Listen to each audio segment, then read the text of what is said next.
2, 3, it is time to bring the heat. We compete, got a mutual enemy.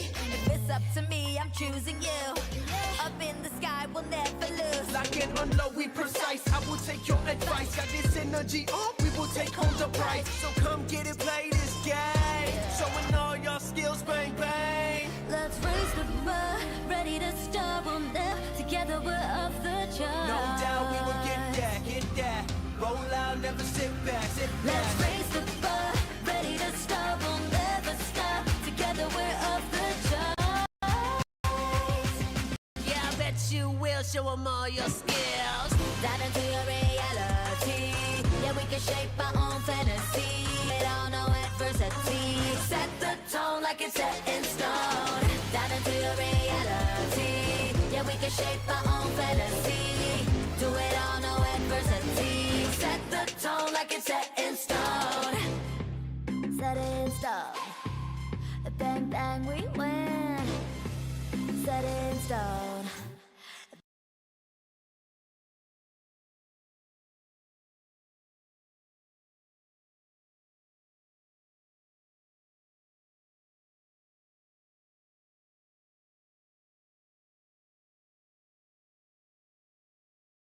Let's raise the bar, ready to start. We'll never stop. Together we're off the charts.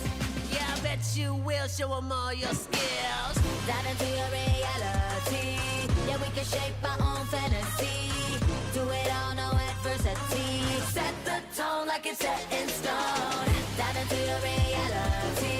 Yeah, we can shape our own fantasy. Do it all, no adversity. Set the tone like it's set in stone. Set in stone. Bang bang, we win. Set in stone. Bang bang, we win. No matter what we will weather, Any storm when we're together, we can always aim for more. Yeah, this that bang bang, we're up for it.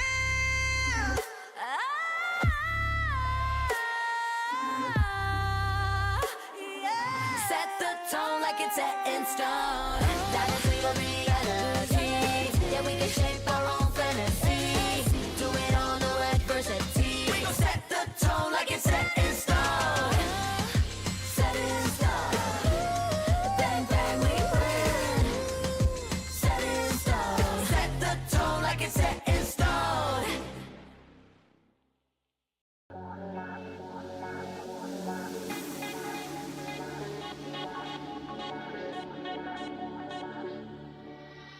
Feel the pressure from the sky.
2, 3, yeah, it's time to bring the heat.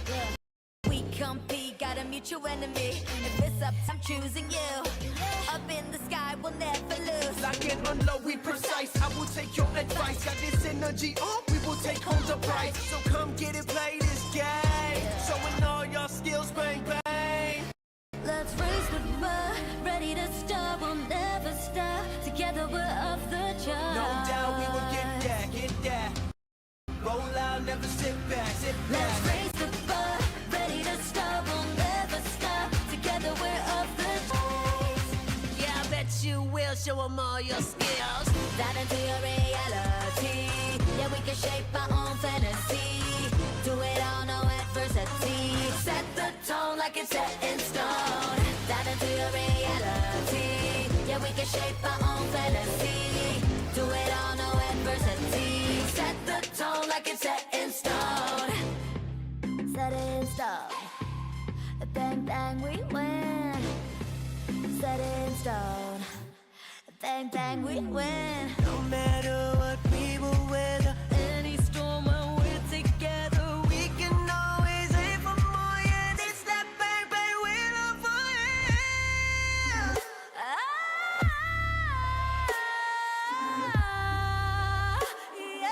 Set the tone like it's set in stone.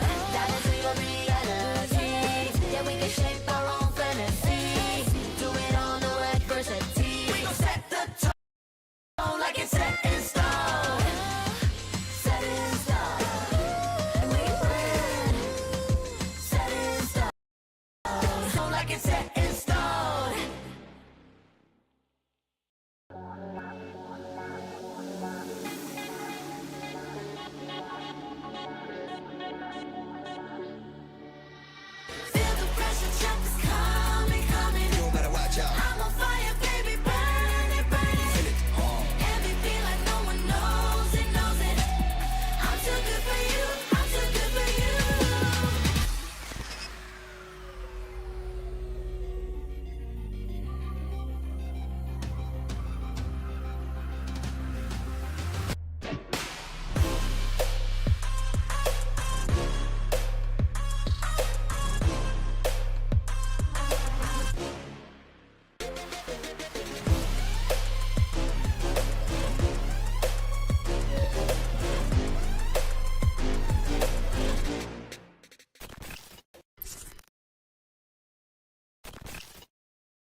show them all your skills.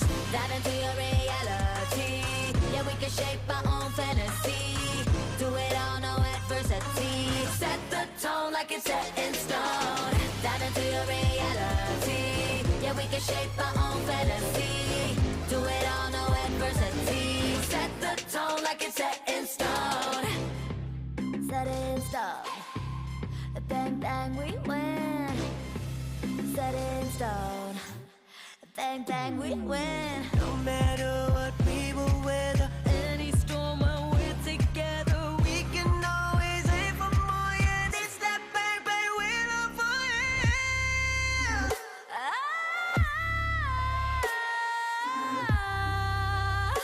yeah. Set the tone like it's set in stone. Dive into your reality. Yeah, we can shape our own fantasy. Do it all, no adversity. We gon' set the tone like it's set in stone. Set in stone. Bang, bang, we win. Set in stone. Set the tone like it's set in stone.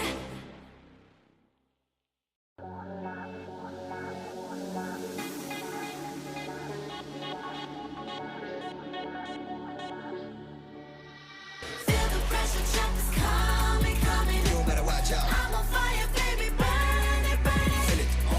MVP like no one knows it, knows it. I'm too good for you, I'm too good for you.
Let's go. 1, 2, 3, yeah, it's time to bring the heat. We compete, got a mutual enemy. If it's up to me, I'm choosing you. Up in the sky, we'll never lose. Like an unload, we precise. I will take your advice. Got this energy, we will take home the prize. So come get it, play this game. Showing all your skills, bang bang. Let's raise the bar, ready to start, we'll never stop. Together we're off the charts. No doubt we will get that, get that. Roll out, never sit back, sit back. Let's raise the bar, ready to start, we'll never stop. Together we're off the charts. Yeah, I bet you will show them all your skills. Dive into your reality. Yeah, we can shape our own fantasy. Do it all, no adversity. Set the tone like it's set in stone. Dive into your reality. Yeah, we can shape our own fantasy. Do it all, no adversity. Set the tone like it's set in stone. Set in stone. Bang, bang, we win. Set in stone. Bang, bang, we win. No matter what we will weather, Any storm when we're together, we can always aim for more. Yeah, it's that bang bang we're on fire.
mutual enemy. If it's up to me, I'm choosing you.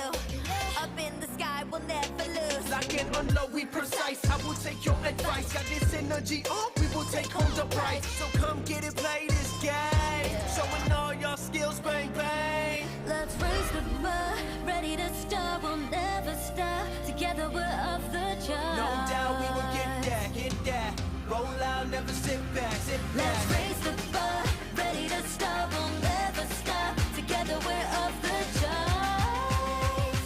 Yeah, I bet you will show them all your skills. Dive into your reality. Yeah, we can shape our own fantasy. Do it all, no adversity. Set the tone like it's set in stone. Dive into your reality. Yeah, we can shape our own fantasy. Do it all, no adversity. Set the tone like it's set in stone. Set it in stone. Bang, bang, we win. Set it in stone. Bang, bang, we win. No matter what we will weather, Any storm when we're together, we can always aim for more. Yeah, this that bang, bang, we're up for it.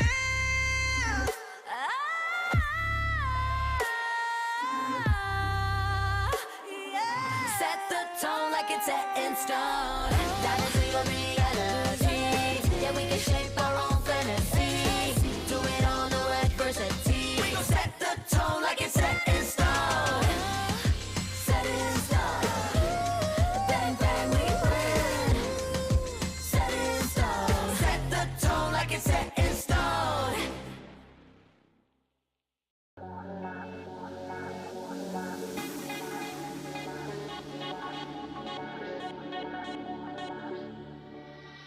Feel the pressure, jump is coming, coming. You better watch out.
What is up, ladies and gentlemen, and welcome back to another exciting day of Free Fire C Club Clash Squad. It's your boy here, Contra, alongside with the always handsome, the always amazing Mustachio AJ. Dude, I cannot wait to kick off this day. First of all, it's going to be best of 5. Second of all, we've only got 4 more teams.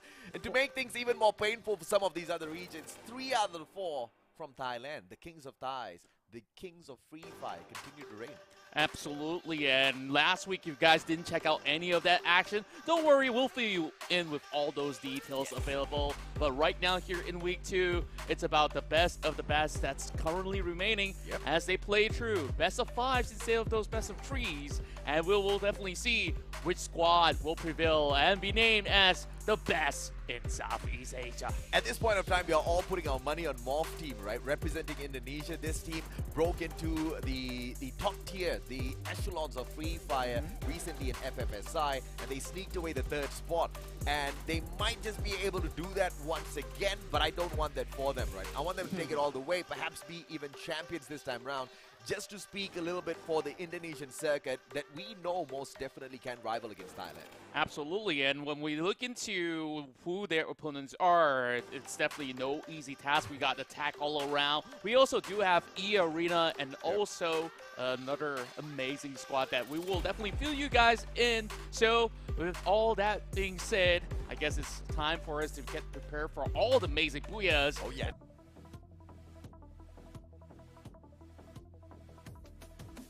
The 4th spot for grabs because only 4 more teams are left in the competition. The total prize pool, when we first started things off, 50,000, but everybody aiming for the lion's share of 20K. And this is the form and explanation as to how we got here. Absolutely, and when we look back into week 1, every team was only given one chance to fight against their opponent in a best of 3. Whoever loses gets eliminated. And these are basically the survivors here staying in week 2, and they will basically play through that best of 5, like we mentioned. This time around, with a little bit more leeway with double elimination. So whoever gets knocked out, they have one more chance to play through. Yeah, basically, if you lose today, you don't cry yet. Yet being the key word. You can't lose anymore right after that. And to kick things off, it's going to be attack all around, going up against Team Morph to see exactly who's going to be the first team in the upper brackets. Enigma Galaxy will take on E-Arena. The exact same thing happens there, and this is a clear indication as to which nation, which server currently dominates the world of Free Fire in Southeast Asia. Yeah, and overall, we've already seen how well they've been able to basically take control of almost different types of fights across these 2 maps, which will be played throughout the course of the best of 5. So we'll be having Bermuda as well as Nextera in between those rotations. So it definitely will be pretty interesting now that we're basically getting some of the best squads that have been able to duel toe-to-toe. And now, only one Indonesian team remaining, like you said. Morph team definitely has to put on a show to keep their nation's flag flying up high. I'm just so curious as to what is it about Thailand that just makes all of the players so good at Free Fire? Right? Yeah. What about them? And overall, throughout the years that I've been observing the Thai region, they've been absolutely hard at work from what I know. They train almost every single day with great scheduling, and practice never fails you. And of course, before we get into that is, of course, our first match coming right up. It's attack all around versus Morph team. Nah, I love these stats, man. 129 to 116. Not a lot of difference there in terms of the number of eliminations. The damage is pretty much neck and neck at this point of time. Look at the headshots, how close they are. 25.4% versus 24.2%. We might just have this go all the way down to the wire in game number 5. Yeah, overall, they're like identical twins from different nations. Absolutely. The only biggest difference that I'm looking at here is Morph team's capability to secure those knockdowns. But knockdowns don't mean much if they actually get revived.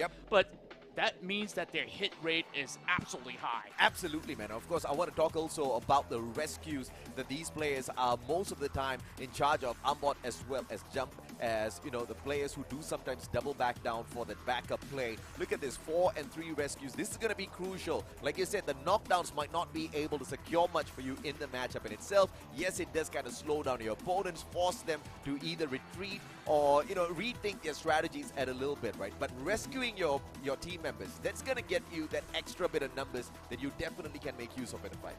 True enough, and overall, when we look into the team composition, these are the household names of Thailand. Attack all around have always been sticking together with these names such as Kororo, of course, with the prodigy Pungat as well, Foki, and last but not least, Jump, which was just featured early on. Now, anything pretty interesting that we can basically take on their setups moving into this week. Absolutely. You see this time 2 players running the Tiva, so they are going to be prioritizing picking up their own team members rather than engaging, which also kind of tells you what their game plan is going to be. You're not going to see attack all around, quickly flanking all around and playing that very aggressive play. There is a high probability they split off into 2 different teams, right? A 2-2 split, maybe flank around from both sides at the same time, living true to their name. Either way, you are going to see a pretty much defensive attack all around. If they turn aggressive, then you're going to know they're feeling very confident against it. Yeah.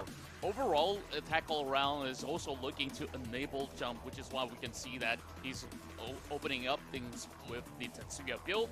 Meanwhile, an absolute different look that we're actually getting from your team, where we're having Pew to be able to enable team going on the Alok, and of course we have Koja here going on Dimitri. So I would say this is pretty much the stable setup that we've seen from the previous week. Yeah, this is a very balanced setup, right? You've got a 4-stack on the Kelly, you've got a 4-stack on the Andrew, you get the extra speed boost, you get the extra bit of defense as well. Luna's Fight or Flight gives Pew the extra mobility around the battlefield. He's got the Alok, so he's going to be a little bit more tanky in some of those fights, potentially going to be flanking around from the, trying to face off against some of these flanking side of attack all around as well. But Ma'al, my eyes are going to be on this guy because we know he was the game changer pretty much for Morph last week. Yeah, he was definitely the backbone of the team where many of all these situations where he was actually pit against the foes. Yeah. It seemed like he's always going to be able to find a way out of that and also just find some of all these crucial points back to the team and provide them with enough support in order to drive through. And you see throughout the course of week 1, seems like everybody had a little bit of a shaky run as well. Not to say that any team has been able to secure 6-0 in terms of that record on the last time we passed it back on Sunday. Now, heading to this clash, Morph is basically one of the cleanest teams out there. For the record, they were going up against Expand, 6-1 in each respective match. I mean, you once again have to respect Ma'al for what he was able to do in that matchup. So many of those long-range engagements were just so perfect for the guy. And whenever he is forced into the CQC, his Orion always is there to protect him. His timing with the skill pop is just absolutely amazing. And that's what you want going into a matchup against attack all around. A team that's very mechanically sound. Yeah, and over the course of the weekend, we've been able to actually see the dominance coming from these 2 teams, but only one will proceed into the semifinals. So let's begin our first matchup. We'll start off with our Thai Titans going up against Indonesia's Soul Survivors. So it's time for us to move right in to our very first map of Bermuda. This one's for the pride of Indonesia, ladies and gentlemen, boys and girls, as we hop on into the game. Mr. Wagger wagging it out. This is gonna be a fun one, and of course, we want to see exactly who gets the booyah. The very first booyah of the day. Yeah. I just can't wait to actually get some action done, so let's get it right on. Bermuda, it's going to be a very straightforward setup as usual, and it looks like we're going to be taking a crack at each other at the very get-go here. I mean, if this was starting off on a sniper round, you know someone's going to get hurt on that end. Yeah, I'm pretty sure that they're happy that it starts off in factory so that they can basically get this done and dusted. But he's still trying for it, Karoro. Yeah. Karoro, he's got a little bit of scope. Sure, he's just going to try to tab it from afar. But good thing so far, no casualties in the opening run. But Pungat's basically receiving a lot of tension already. Yep, Moki out in the open. Still goes in for a couple of grenades perhaps from the airdrop. Junk's going to back him up and Pew goes down. Unfortunately, he gets stuck between 2 players from the side of attack all around who are playing the 2-2 format that we did talk about. Yeah, and I love that how attack all around have been able to do a double stack with those dualies that they've loaded in hand, so they can basically spam as much as they want, but Jump, he's in danger right now. Oh, Ma'al, once again the damage dealer. Ambot gets taken down, leaving Ma'al as the one and only final player. 1v3, Ma'al gets overwhelmed and it's attack all around that pushes through with the first victory of the day. Yeah, just like what their name mentions, their attack was basically wrapping all around members of Morph team. But look at how we actually kick off our week 2. where it's just getting difficult terrains to kick things off with. Yeah. And I guess this is just going to be a little bit more tactical when they do get to go on those full purchases. But everybody's on the revolver, man. I can't wait to see if Morph Team is going to change the tempo. This is such a smart play from Attack All Around, just going for the double revolvers, knowing that they don't have any heavy firepower to deal with in terms of Team Morph. So therefore, they get to put a little bit more towards their resources, like their glue walls as well as grenades. That's really going to give them the swinging advantage against Morph Team, who pretty much are broke in the second round because they can't buy much. Yeah, and that's where you really have to look at these investments and make it worthwhile heading into this round itself. So it's going to be expensive, and Jump makes them pay. Yep, Jump with a very quick flank around and instant execution against Pew. That headshot was contributory to that quick knock there. Koja goes down as well. Foki steps on up and Jump manages to flank around with that distraction and such a quick execution from Attack All Around. Yeah, and we didn't really expect this to be the case with Attack All Around, even when they are actually matched with the same form of weaponry. Now, trouble definitely looms for some of these members of Morph Team, but they're still investing a little bit more on Koja as well as Ma'al. So Ambot at least has an SMG to work with for the time being. So I think like their chances here are looking a little bit better heading into round 3. It's a forced round. I'm not so sure exactly how comfortable I am with this. Ma'al's running no armor whatsoever. He has the sniper though. So one shot down is absolutely needed from Ma'al. He tries to back away. Ambot gets tagged up. Poon God as well. A quick grenade toss. Manages to connect. Ambot goes down. Jump finds Ma'al. And that's about it. The forced round does not work out in the way of Morph Team. Man, Morph Team's not even getting anything at all throughout these past few rounds. It was Ma'al that actually finds one knock, but it's a clean sweep heading into round 3. And that round 3 might have just cost Morph Team an extra round in round 4 as well, right? If they did not force it, they would have enough to perhaps beat themselves up with some good armor here. So let's see if or not they can wiggle their way out of this one. They're starting it off. The advantage to Attack All Around. Morph Team desperately needs to pull off a miracle round. Yeah, and we're looking at how sharp AAA has been throughout the course of 3 games. Like, in an instant, they're basically striking down different targets at once where, you know, we basically can't cover everything, but that opening shot onto Pew, it's definitely got to hurt. And that definitely hurts, man. You're forcing Pew to use up his medkit very early on, and a glue wall out of Pew as well. The flank around is not going to be possible for Attack All Around as Ma'al holds the back line. Jump gets caught by Ambot. What a charge buster shot. Nobody's going to save Jump just yet. Ma'al goes for the cover. Koja catches Jump. And that's going all the way to the side of Morph. I absolutely do love the way that they're playing. And they're bringing this fight up close and personal down to Poon God as well as Kororo. But they really have to find a way to puncture through the rest of Morph Team. They had that pinch of an idea that this circle is going to shrink all the way to the middle, and that's where you see the rest of Morph took control initially. Now there's only 2 more left. The rest of Morph Team cannot rest on it all. Poon God, Kororo turning the tides. Ambot, final player, charge buster in hand. This still could swing the way of Indonesia. Ambot can barely do anything in that final engagement, a 1v2. And the mechanical skills of Attack All Around just a little overwhelming for the Indonesians at the moment. They're just looking so sharp. And I would give them effort for basically bringing it into a 2 versus 2 by the very end of it all, because that was a huge deficit that they really have to catch up on. But we start to see a little bit more aggression coming in from Morph. So that is a good sign, but now we're taking it to Catalyst to us. So a little bit more open ground, something that's a lot more familiar for the rest of Morph to be able to play this one out. I believe they will definitely have to single out certain targets before they go on a full squad strike. So Miles going to be going on the snipes, while Jump is going to be lurking around, trying to look for those angles against him. Oh, yeah. Pew needs to stop getting tagged so early in these rounds, man. I mean, he's just getting a little too heavy to carry. And as I say that, Kororo puts a quick end to him. Every single shot actually connected. Yeah. My goodness, Kororo, what did he have for breakfast today? And it's already dinner time, and they're basically eating up more for lunch and dinner. That's it, man. That's it. I mean, how do you come back from such a devastating round? Ma'al and Koja still standing on the ground. Goes Ma'al and Koja. Just a sliver of health left. Poongod finishes him off. What a headshot. Yeah, didn't seem like Morph Team was really prepared for what's about to come. And, you know, we were talking about how well Jump has been playing for the course of the past week. Yep. Look at this. Poongod has not dropped a single time throughout the match.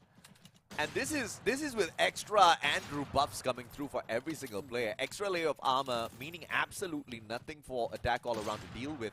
And, you know, that can be assessed very easily. The first few rounds, Morph Team just did not have actual armor on the battlefield because they just wasted their resources thinking that they wanted to force their way through. That's just not the way. You have to anticipate heavy firepower from the Thais. Yeah, overall, I think it's a little bit of an overestimation of what their enemies have been capable of.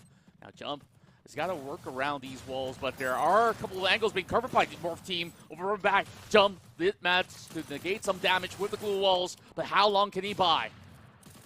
God slows things down. The grenade, is it going to connect? Koja does not receive. What a glue wall. Ambot blocks off a little bit of the damage potential for the grenade. Ambot now circling around. Kororo's going to get caught outside. I believe the information sent already. Pew, grenade for the delivery, but the wall blocks that off. Yeah, didn't really have a clean bounce into the opening of the doors. Poongod's going to break the glue wall, and that's two members of Morph Team waiting for him. Ooh, it's got to be careful. Here we go. Ice grenade to flush them off. Ambot hops right back in through the ice grenade, gets slowed down. What is he even doing? Poongod. It's a setup. Catches him. That's just an unfortunate mistake coming through. And now they're also getting flank coming in from Ma'al as well. AAA might have actually a bit too much more than they could chew. Slowly getting weirded down by the rest of Morph Team, who has a lot more walls for protection. Koja goes down. Pew finds one onto Jump. Can they circle around though? Kororo says hell no. Gets a triple. And just like that, my goodness. Attack all around secures your first booyah out of 5. I mean, in such an overwhelming way, right? 6-0. Morph Team had nothing on them. I mean, once again, there were a couple of mistakes with the purchases. I absolutely understand. But, you know, they stood no chance in those engagements. I think throughout the whole match, through the 6 rounds, we had 3 kills coming through from the side of Morph in total. Yeah, and I think that it has definitely been proven that you cannot run directly at attack all around. Oh, yeah. They've tried it multiple times, and none of them have been able to land much damage overall. But what can I say? This is absolutely a statement coming out of attack all around. We're the best in Thailand. I mean, sometimes, you know, you kind of have your good days. Sometimes you have your bad days. This is Morph Team's bad day, and it just coincides with attack all around's great day. You know, there's just nothing going wrong for the side of attack all around. We saw how amazing they were with the connections, with the aim. You know, this was pretty much the one good round from Morph where they forced a 2v2. But even then, look at us hyping up a 2v2. Yeah, and this is as close as it gets, right? Yeah. Like, even so, you see that the entire squad of AAA has full intel gathering onto Morph Team at every single moment. Sure, we see a lot of flashy plays coming from Poongod to rake in those numbers, but essentially it was everybody doing heavy lifting from front to back. Absolutely, man. Of course, there's just nothing that they had on Poongod. Surprisingly, we don't see Kororo here, but Poongod pretty much snatching it away with the 9 eliminations to 3,264 damage.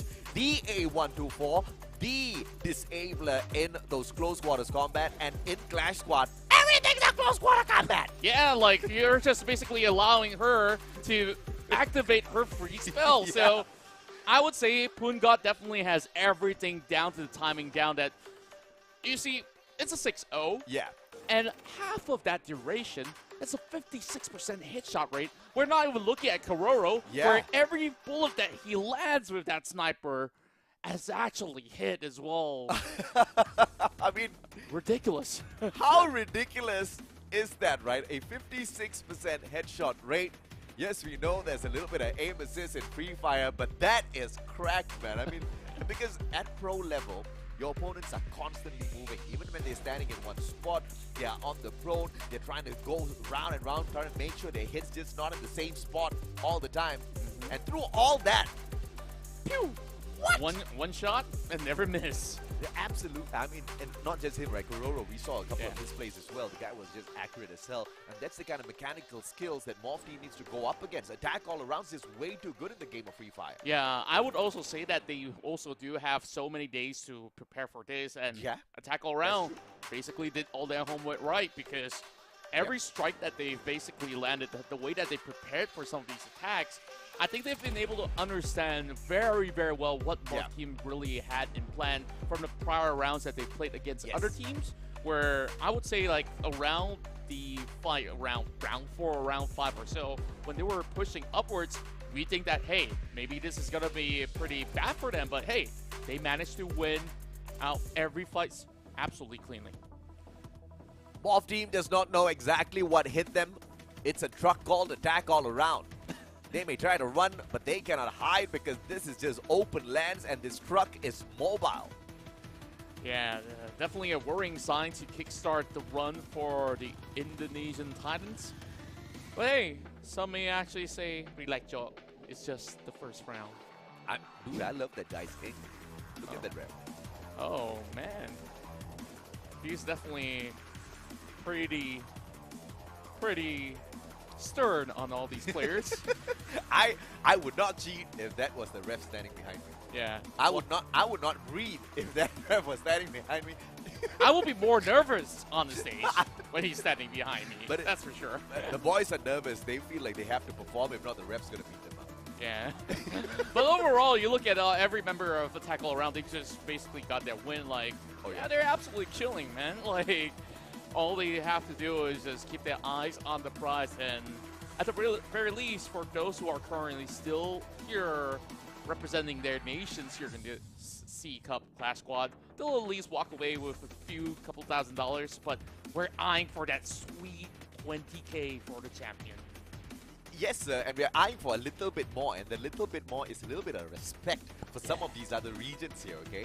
Morph Team's fighting not just for their lives, Morph Team's fighting for the reputation of the whole of Indonesia, Morph Team's fighting for the reputation of every other server against Thailand, who has just been absolutely whooping everybody from day number 1. Something needs to change. Morph Team's gonna change it if they can win a couple of games. Hopefully they'll be pretty much wide awake right now after that brutal blow coming in from Attack All Around. It was a 6-0 finish, but is this going to be a repeat coming in from the Thai squad? Or can Morph bounce back to find themselves a point to equalize? It's going to be a repeat if you ask Morph Team. It's going to be a 6-0 again, but this time they'll be dealing the 6. Let's see if not. Things can happen here at Nextera as we hop on into game number 2. We hope you've got your snacks. We hope you've got your drinks. It's gonna be a long, long day. Morph Team's gonna push this all the way to game number 5. For the sake of Indonesia, I hope they do. Yeah, and now that we're moving into a very different terrain, we'll definitely have to see whether if this is going to give any form of leads to its side of Morph Team, because on the past week, there were a few rounds that were also dropped around the map of Nextera. I hope that perhaps heading into week 2, they've already come up with certain plans for improvisation where we're already getting all of them guns blazing. Oh yeah, both teams rushing for the top. Pew as well as Jump reaching there pretty much at the exact same time. Koja getting aggressive. Won't find one. Pokey trades out one for himself, and Pew out of nowhere hits a double, and this has to be on the side of Morph Team. Pokey about to get picked right back up, but held to the nose, says Pew, as he nails them down. The opening point for the Indonesian squad. And now, the hopes of getting the point will be pretty much on the right track. But looking at how explosive these two teams have started off, it was pretty interesting that both of them actually went on the same crossfire onto that same narrow bridge over on the top side.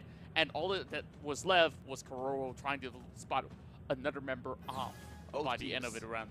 Understanding that high ground advantage is going to swing the momentum their way, but both teams having the exact same idea, pretty much meant it was going to be a 50-50, which Morph team proved they can most definitely win out. It's going to be about those engagements once again, and Jump needs to deliver. Earlier on, he was the first one to reach up top, but got nailed down and instantly became the carry of the team.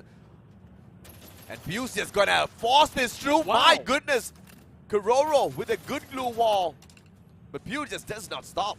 And Kuro didn't even have time to respond well enough after popping up that glue wall. So quick reaction speed coming in from Ambot overall, as well as Koja. Yeah.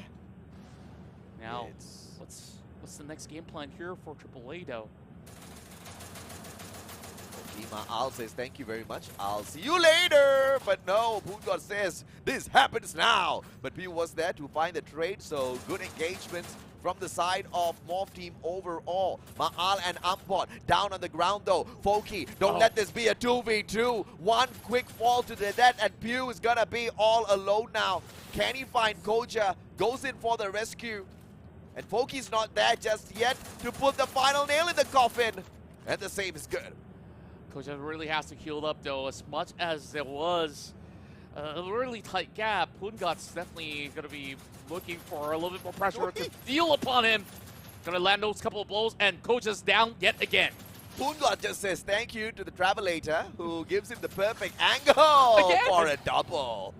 Oh my word. He just really had to solely wait and slide, you know, like, why walk when you could basically get the machine to do all the work for you? Yeah, I mean, dude, because you know, if you do you play mobile games Contra a lot? Yeah, from time to time. It's your finger, right? Like Yeah. especially in a FPS game on mobile, you got so many things to do. You got so many things to click. So just removing one function, i.e., walking and turning, makes a huge difference. Indeed, and then like you just basically toggle into that right angle. Yep, just wait for the Travelator. You're set. This time, no Travelators though. They're gonna have to fight around the offices, and they're looking for the stairs. Guy! I thought Koja was going to get the nade, but Foki, what a god nade. Jump goes ahead to finish off Pew, and this is all going to end in a bit as Ambot and Ma'al go down. Koja, one final player alive and kicking, does get one, but instant trade out. Morph team goes down as attack all around pulls the game back. My goodness, how ferocious they actually strike once they do land their hands on the upgraded weapons. Now, holding on to those ARs definitely give them maybe a little bit slight advantage as compared to that past round. Yeah. That also means that Morph team finally actually goes in for buys of their own. So we'll definitely have to check out what's going to be in store since, you know, Mal finally gets to play the game with the sniper in hand. Let's see what they go ahead and pull off this time round, as Morph team cannot afford to fall back in this best of three. Attack all around wants a quick night.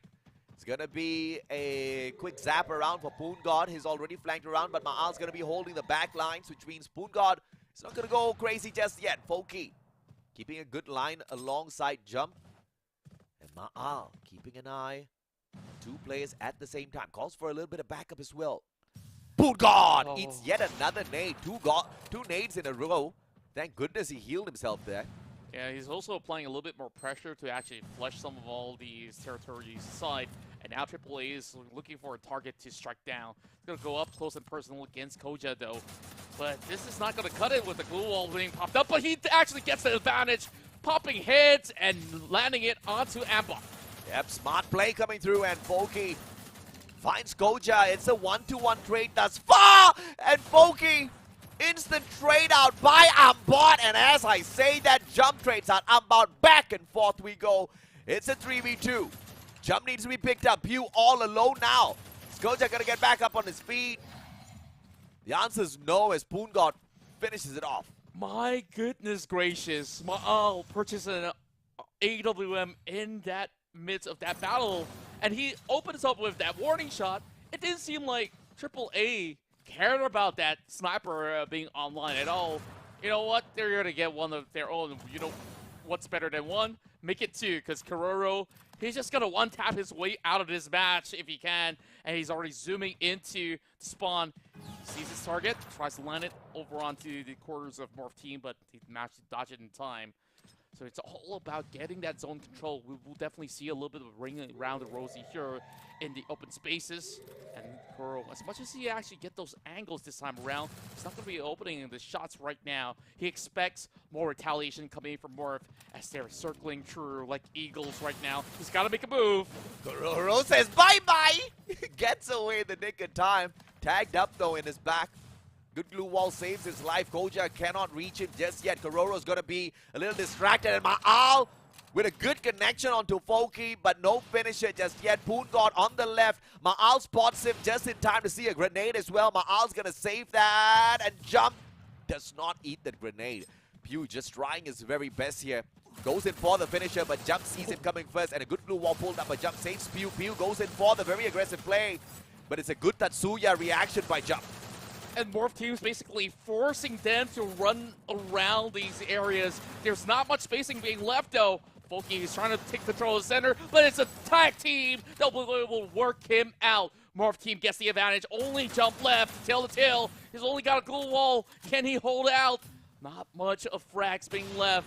He's definitely got to heal up, but the zone's closing right in. Jump has got to make a move, but only one knock is all he gets. Yeah, Morph Team making that slow comeback. Slowly but surely. We don't care how slow it is as long as it happens. Once again, they are the hopes and dreams of every other nation who has tried to beat Thailand thus far, and unfortunately miserably failed. The only reason why we don't have 4 Thai teams here is because one other Thai team kicked them out. Yeah, and I guess that there is another, of course, opportunity that, you know, Morph Team could be able to claw through the low brackets as well to defeat Thai squads to get all the way back up into the grand finals, but you know, it's still a long hurdle right now. Morph Team at least balances out some of these deficits, and they do actually take a good control over the top side. Ooh, Jump gets tagged up by the nade. Pew can go in for the finisher, but look at those glue walls. Jump does not pull up just enough to stop all of that attack. Pew does manage to go for a double tag. Kororo shows up, but he's going to finish off the player that he does manage to take down first, and then quickly backs away for a good defensive round. And repositions fighting Pew. Poon God as well. What in the world was that?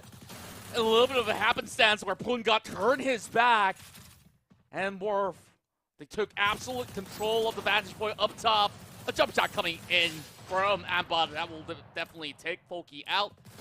We do have intel onto Kororo, and one tap coming from Maul to secure the round. And we are in for that series that we're looking for. Oh, yeah. 3 apiece. I mean, let's go, man. Morph Team's finally waking up. Earlier, it was just an all-out attack all around, smash. And, you know, we saw a couple of mistakes being made by Morph as well with the prioritization on purchases. This time, since they won that initial round, they had the advantage, and they've been using that advantage to a decent perspective thus far. And at this stage, this many rounds in, you're not going to be forced into a situation where you're too broke for a certain round. So it's all equal out there.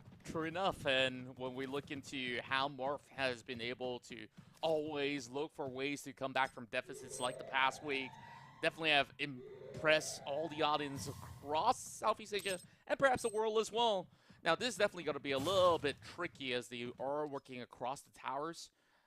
A little bit of a positioning of a 2-2 split coming in from Morph Team to take control of the center, whereas AAA, they want to take it slow, and they will definitely have a widespread wing, taking very different angles on each members. Oh, and here comes the flank. Jump's going to be pushing up first.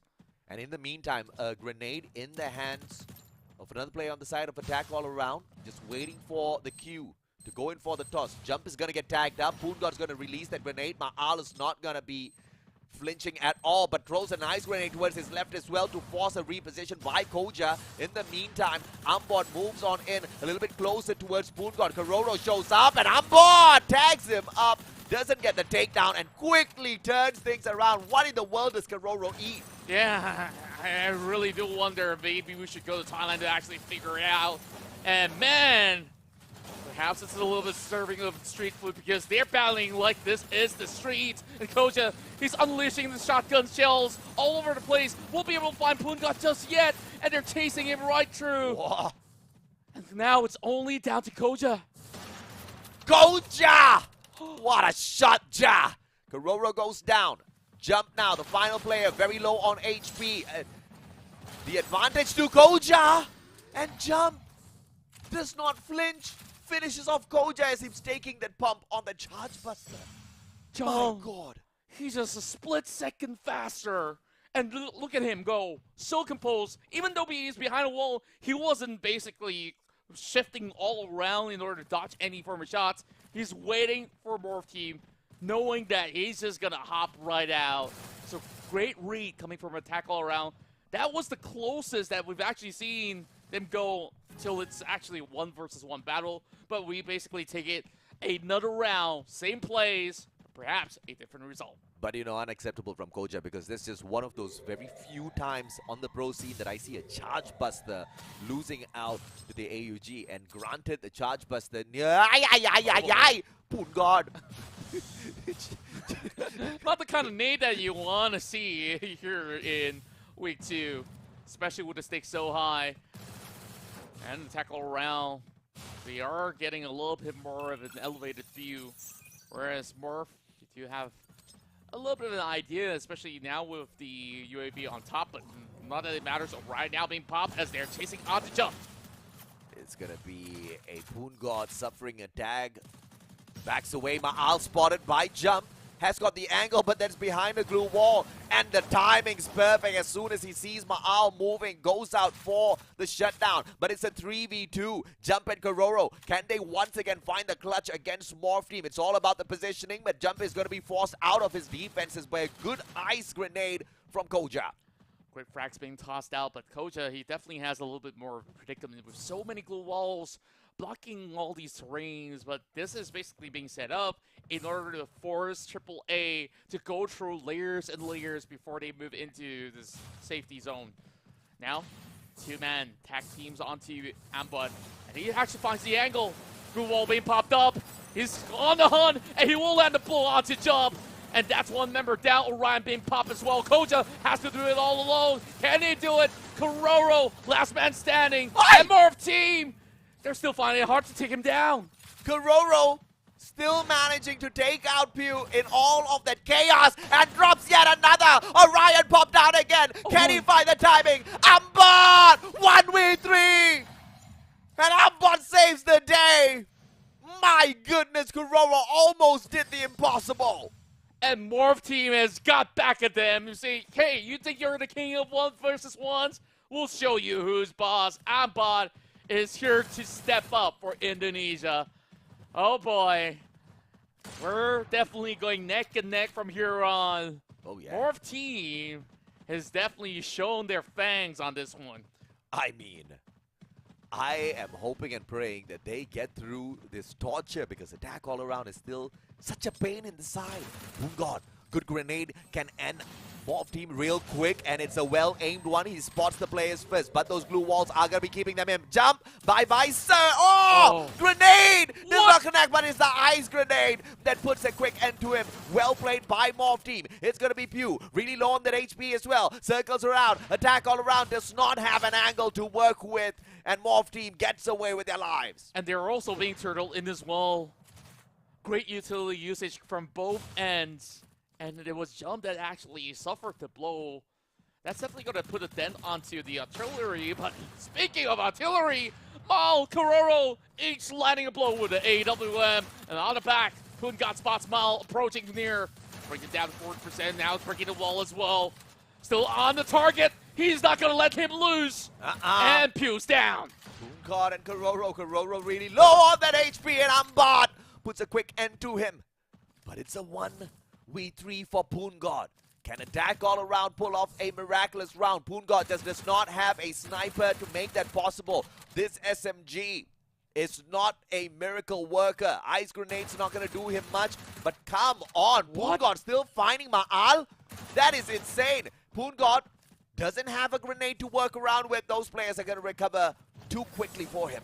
Yeah, those quick revives coming right through. And the push is on. Double glue walls here to hold for the time being. And Poon, he is outfought, and this is a little bit too much of an ass. 1 versus 3. And Morph Team finally finds the lead and are on that point. Whew. My goodness, I'm breaking a sweat on this match for sure. Attack all around. Could just force us into a round number 11 and pull that miraculous comeback. But Morph Team could also dig deep and stay alive in the competition, at least in this dodge towards the upper bracket. But this is a long journey for them. They need to win 3 in a row. Yeah, and at the same time, AAA are also on the weapon deficit when it comes down to economy. Majority of them going on SMGs. So they will definitely have to take those fights close quarter, which is what Morph Team desires. When Morph Team, after that massive back-to-back round, they've been stacked up with a whole lot of cash, but they definitely can't let this round slide. You see, the pacing is being a little bit slower than usual, as they do know what the stakes are this time around. Kuroro knows that there's going to be one member on the other corner, but won't be able to spot Ma'al just yet. But he does see Zambot. He's going to take his time, and while he does that, Ma'al finds his footing and gets the knock. Give me a break, man. Kuroro right back on his feet. The finisher doesn't come through for the side of Morph just yet, but Pew going a little crazy. Going in for the chase onto Foki as well, but he bites off more than he can chew. Pew, Foki shows up. Pew does manage to get the trade, though. They find each other. And this is where Jump really has to protect himself. 2 members cutting across. Jump! He's gonna shred them to pieces! And Ambon manages to save the day just by an inch. Mao still out in the open, needing to deal with the rest of them. And Poongun's already out. Morph Team finds their opening in order to equalize for Indonesia. This is great, but it also shows us the weakness of Indonesia in 2 ways. The weakness of Morph Team, to be very specific. First of all, in Bermuda, they just could not get positional advantage at all, no matter what they tried. And they seemed like they were still pretty cold, right? All of those fingers weren't stretched out just yet. And a couple of unfortunate mistakes made them instantly give up hope. In game number 2, you saw the fight all the way to the end. Yeah, and we're also looking at Morph Team gradually improvising in order to take a lot more spacing heading into these matches here in Xterra. So far, I'm liking the pace of how they've just been running at them, not letting any form of room for attack all around to precisely strike them with any form of ticket at all. But this is as close as it gets, 6-4. It's just insane to think that Morph Team pulled this one out of nowhere. And there were a couple of those rounds where we were just looking for some desperate clutches, and Ma'al did manage to show up, but this time it was just not a Ma'al show, right? Everybody from the side of Morph Team stepped it up. Yeah, and I definitely have to give kudos to both Ambot as well as Pew, as they have been able to always be there to cover each other's back at the very same time. And we saw some really huge 1v1 clutches that's coming out from both ends of the spectrum. Ambot, I think the moment that he actually land that final 1v1 win, they know that this chance is for them to take. Like you said, right, Pew and Kocha. 2 of these guys made sure the team stayed alive, but, you know, Kuroro kept their hearts kind of thumping quite a number of times in those rounds. Just refusing to go down, even this one, forcing that 1v1 from a 3v1. Ambot super low, Kuroro had more health, and Ambot found that miraculous finisher, and there's just nothing else they could have asked better for this. Pew with the 9 eliminations, 4,797 damage, 44% headshot rate. Can't undo his competitor from the first one just yet, but he is trying. Yeah, and I think like Morph Team, they're definitely onto something right now. Game 1 definitely was a snooze fest where, you know, they did manage to secure any form of point. Yeah. But they finally realized, hey, there was one step that they were missing out on.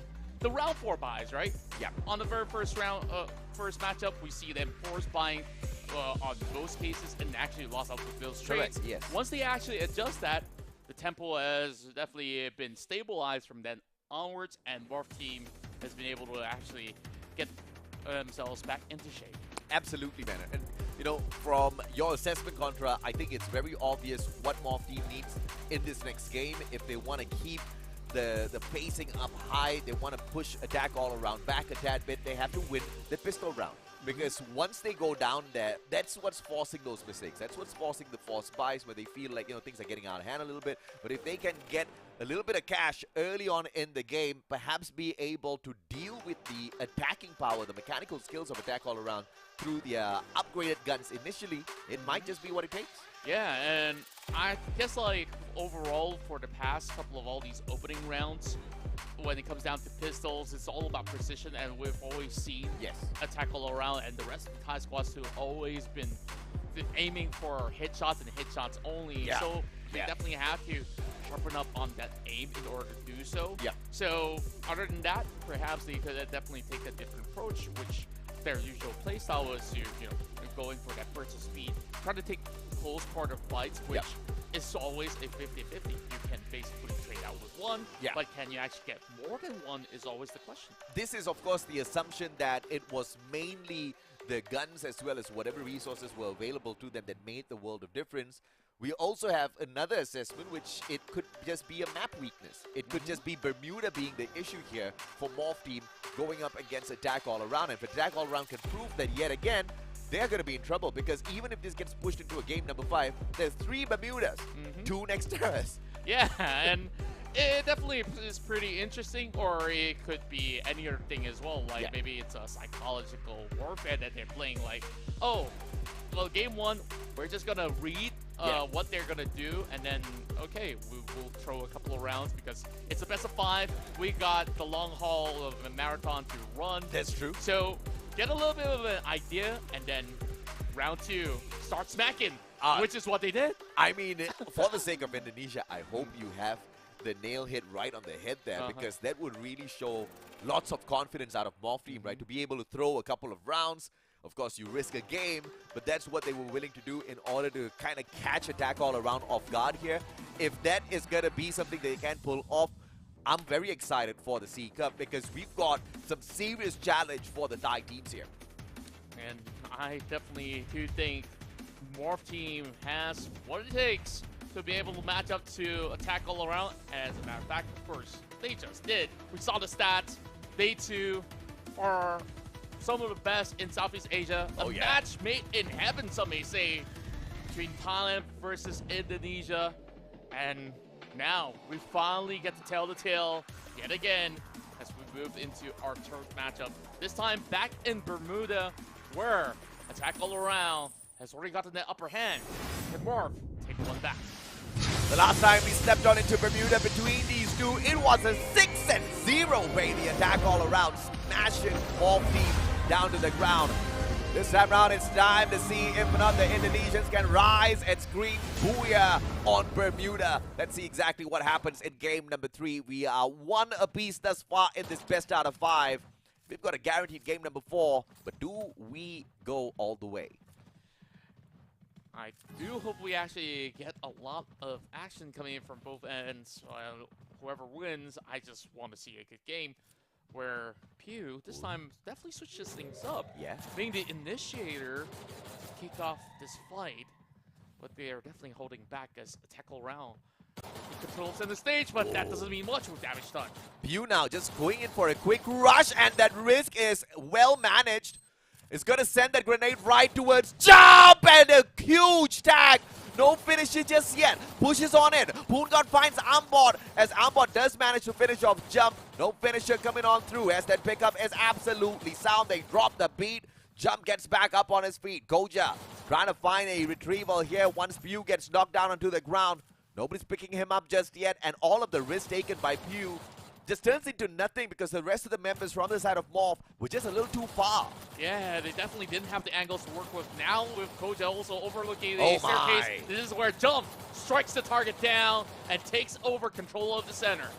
And you have to love the speed of response from the side of Attack All Around. When they find a knock, they find that instant finisher. Speaking of instant, that round came to a very quick end. The moment Attack All Around found a little bit of control inside that compound, that center compound, that Morph Team pretty much thought they had control of, sending Pew to guard that middle. That was just insane what Attack All Around just pulled off. Yeah, great control coming in from both ends as well. We saw they zoned each other out using those frag grenades, and Attack All Around, they were absolutely while they're hiding indoors, and Morph Team thinks that this is going to be the best opportunity to strike, but with that maneuvering coming from Pungat, man, that's chef's kiss. But we're moving into the round. Pew! Immediately getting jumped on. Nobody's jumping off of him just yet, and Jump is the one doing all of the hopping. Ma'al's gonna get caught off as well, and Jump is once again the final finisher, gets a triple. Can he get the ace as well? Come on, you gotta give this off to Jump, but Pungat says no. He's gonna deny it all the way through. It's like, yeah, I'm just gonna continue my MVP streak if I can. Thank you very much. Yeah. And this is turning out to be a confirmation at this point that Morph Team's just not very comfortable on Bermuda, especially against attack all around. It could just be, once again, a double effect, right? Morph Team's not that comfortable, attack all around, super comfy on Bermuda. And I definitely would say this so with myself, where attack all around, when they move into the game, and every single territory, they already know where exactly to strike and where to look out for, so they should expect some shots coming through. The trades almost coming into effect.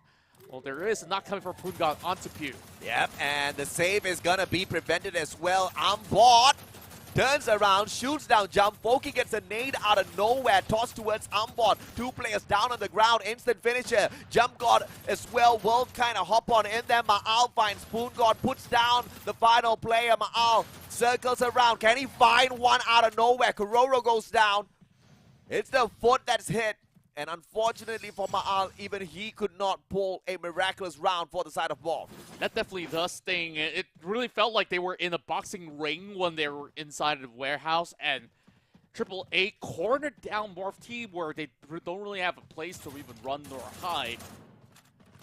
They cannot afford to let that happen again. Thankfully, we're going to go on an open spacing over on the corners of Capitalista. Well, it's all about taking a little bit more of that control across those ledges by the edge. Yep.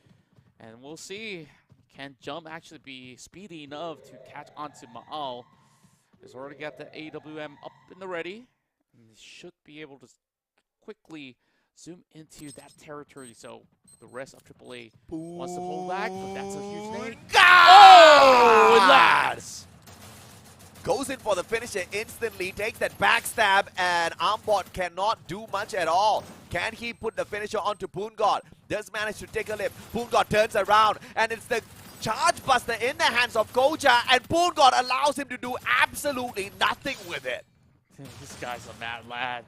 He just keeps going. My But God. Kororo, double headshot to seal the deal. Dude, attack all around clearly plays a lot of Clash Squad, and they sure as hell love Bermuda compounds. Every single compound, the attack as well as the control of the map in itself has to be on the side of attack all around. Morph Team's not been able to do much. In fact, they haven't even been able to position themselves yet.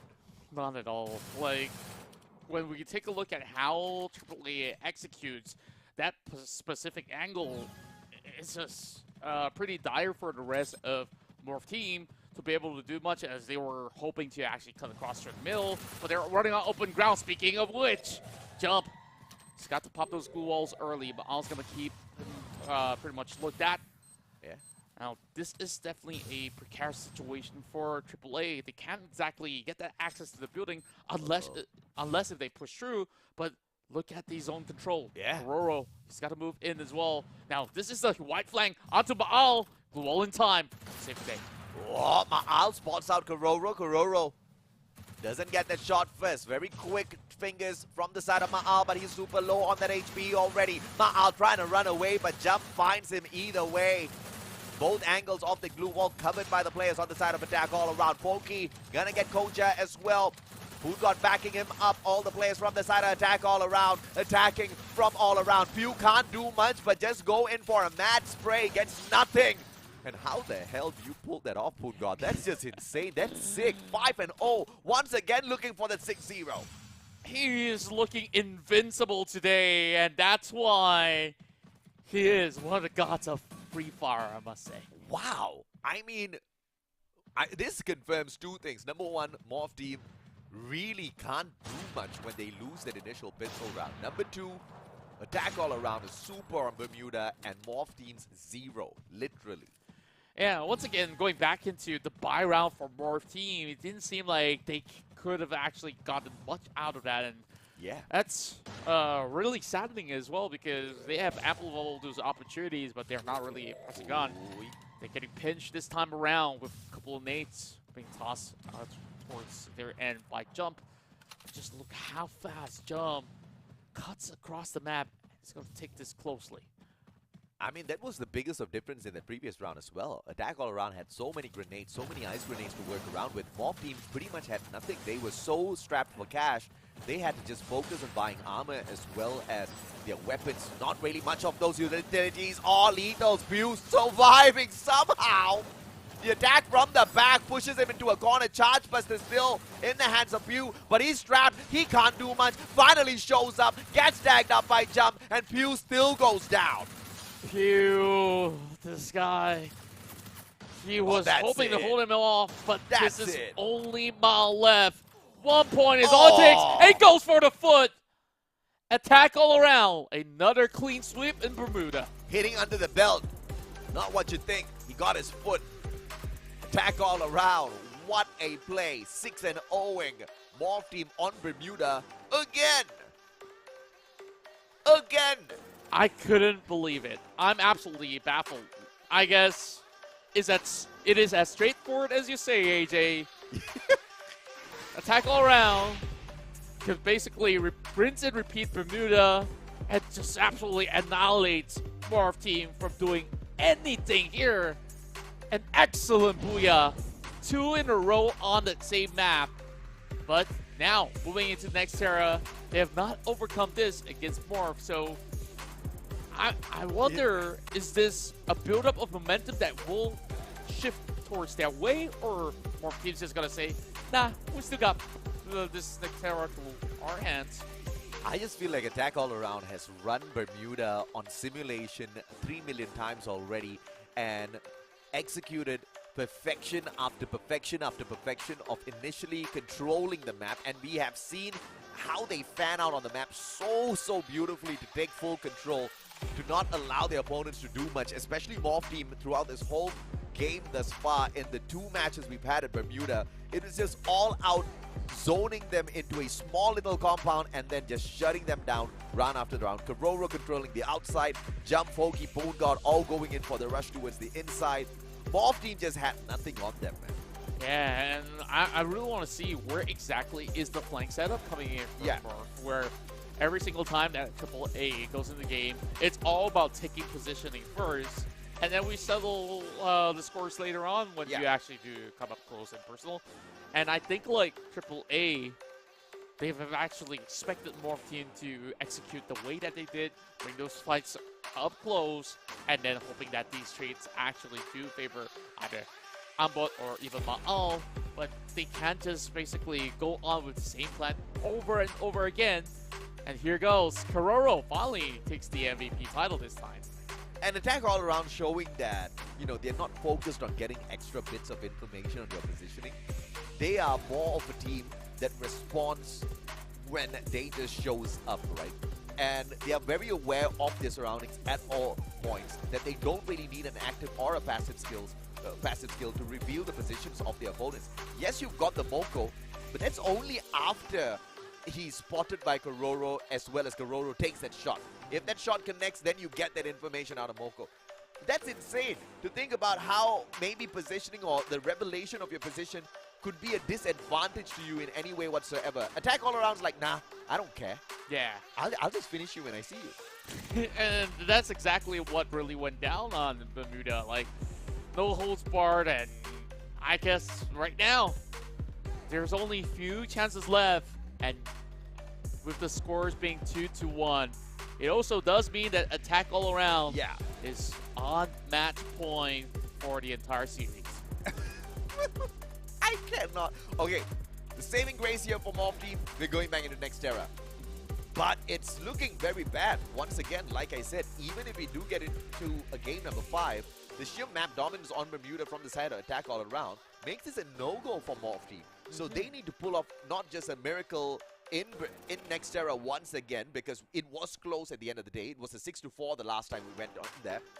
they also have to do the impossible on Bermuda. Yeah, and overall, when we look into this specific matchup, where we've seen these two squads collide in these two different maps, Yeah. I wouldn't say that it was exactly the cleanest of the ways that Morph Team executed inside of Nextera. They won that pistol round on a very small margin, but even so, they got to do it all over again, which is definitely going to be a daunting task because 1 point shy, they will be moving down into that lower brackets. Hey, at least that's a little bit of cushioning, right? But down on that hole, you're going to be either E-Arena or even worse, Enigma Galaxy. I don't even know. Who do you pick? Like, you don't have choices. Yeah. Like, you got to win every fight from your Morph team. You know, the one saving grace here is at no point do you have to fear meeting Buriram X Evos. Oh, The yeah. two-time world champs. You know, but no matter where you turn, you're just surrounded by Thais. You're just absolutely surrounded by the Thai squads, and it's just a no-escape situation for Morph Team. The best they can do for themselves is to deal with the lesser of them, which is basically stay in the upper bracket. They have to overcome the most impossible fight out of Attack All Around as we head on into Nextera as well as Bermuda right after this, ladies and gentlemen, boys. So scoreline 2-1, and that puts the Thai team of Attack All Around on series point. If they can win out another game against Morph Team, this first game is all over. Perhaps this may just be the final series between these two squads. And perhaps they might be bound to meet again as well. Morph Team, in order to deny it, needs to win a total of, well, I'm trying to calculate with my fingers, you know. 12 points. Because you gotta push it into game 5 in that sense. But of course, we kick things off slow with those pistols. As Pungat is already found that opening. Ambot instead knocks jump down. Yeah, that's a good play by Ambot. He does manage to find the tags onto Poongod as well. No finisher just yet. Ambot shows up yet again.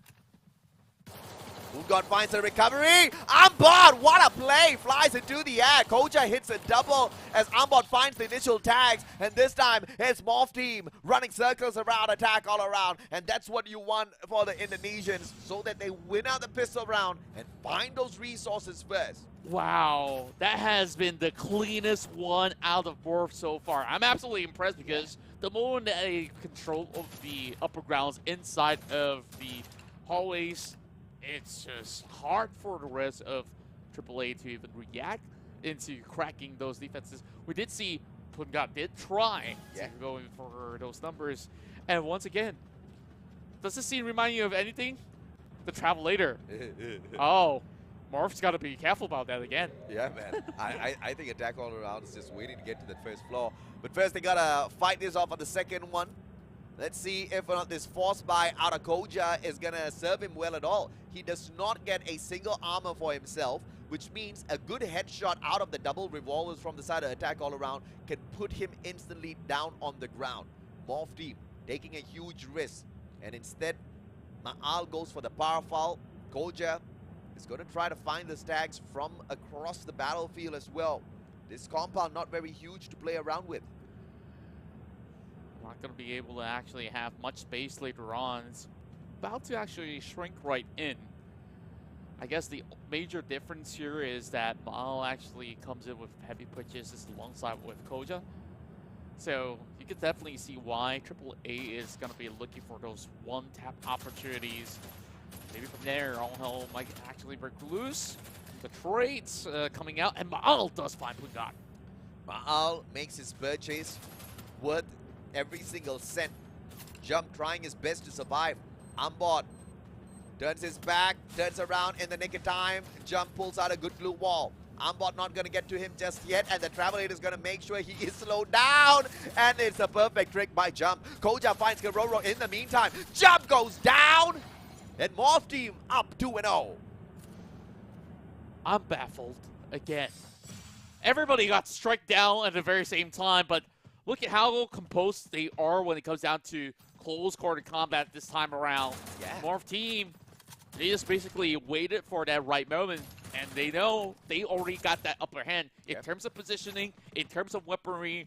No need for that rush. And AAA, when the timer starts ticking, that's where they were definitely on their nerves. But now, believe that there should be a couple of buy coming out of AAA, or perhaps they will go full eco so that everybody can max out the stats onto the next round.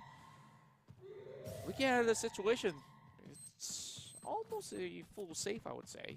Morph team prioritizing the upper floor. Attack all around, like you said, pretty much on a eco, but they do get a couple of double revolvers for themselves. And it seems like they will be able to pull this off if they can find the headshot, but Jump tagged up already. Pew goes in for the finisher. Jump still surviving. What in the world's happening? Pew finally finds the end to that.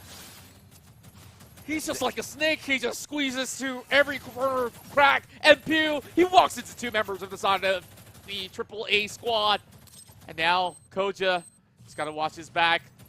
Two members out of AAA, charging right at them. Tree versus tree, and turns it around. My goodness. It's topsy-turvy. 1 versus 1, and the round's been popped. Ma'al buying time for himself. Pungod with the finisher and attack all around. Survives round 3. It was just a scratch away. Dude, they had less money. That was like an almost safe. Only one guy had the SMG, and attack all around just worked their way out of that. Yeah, they cracked this case wide open. They're looking for the finisher, dude. They are looking for a 3-1 scoreline in the series.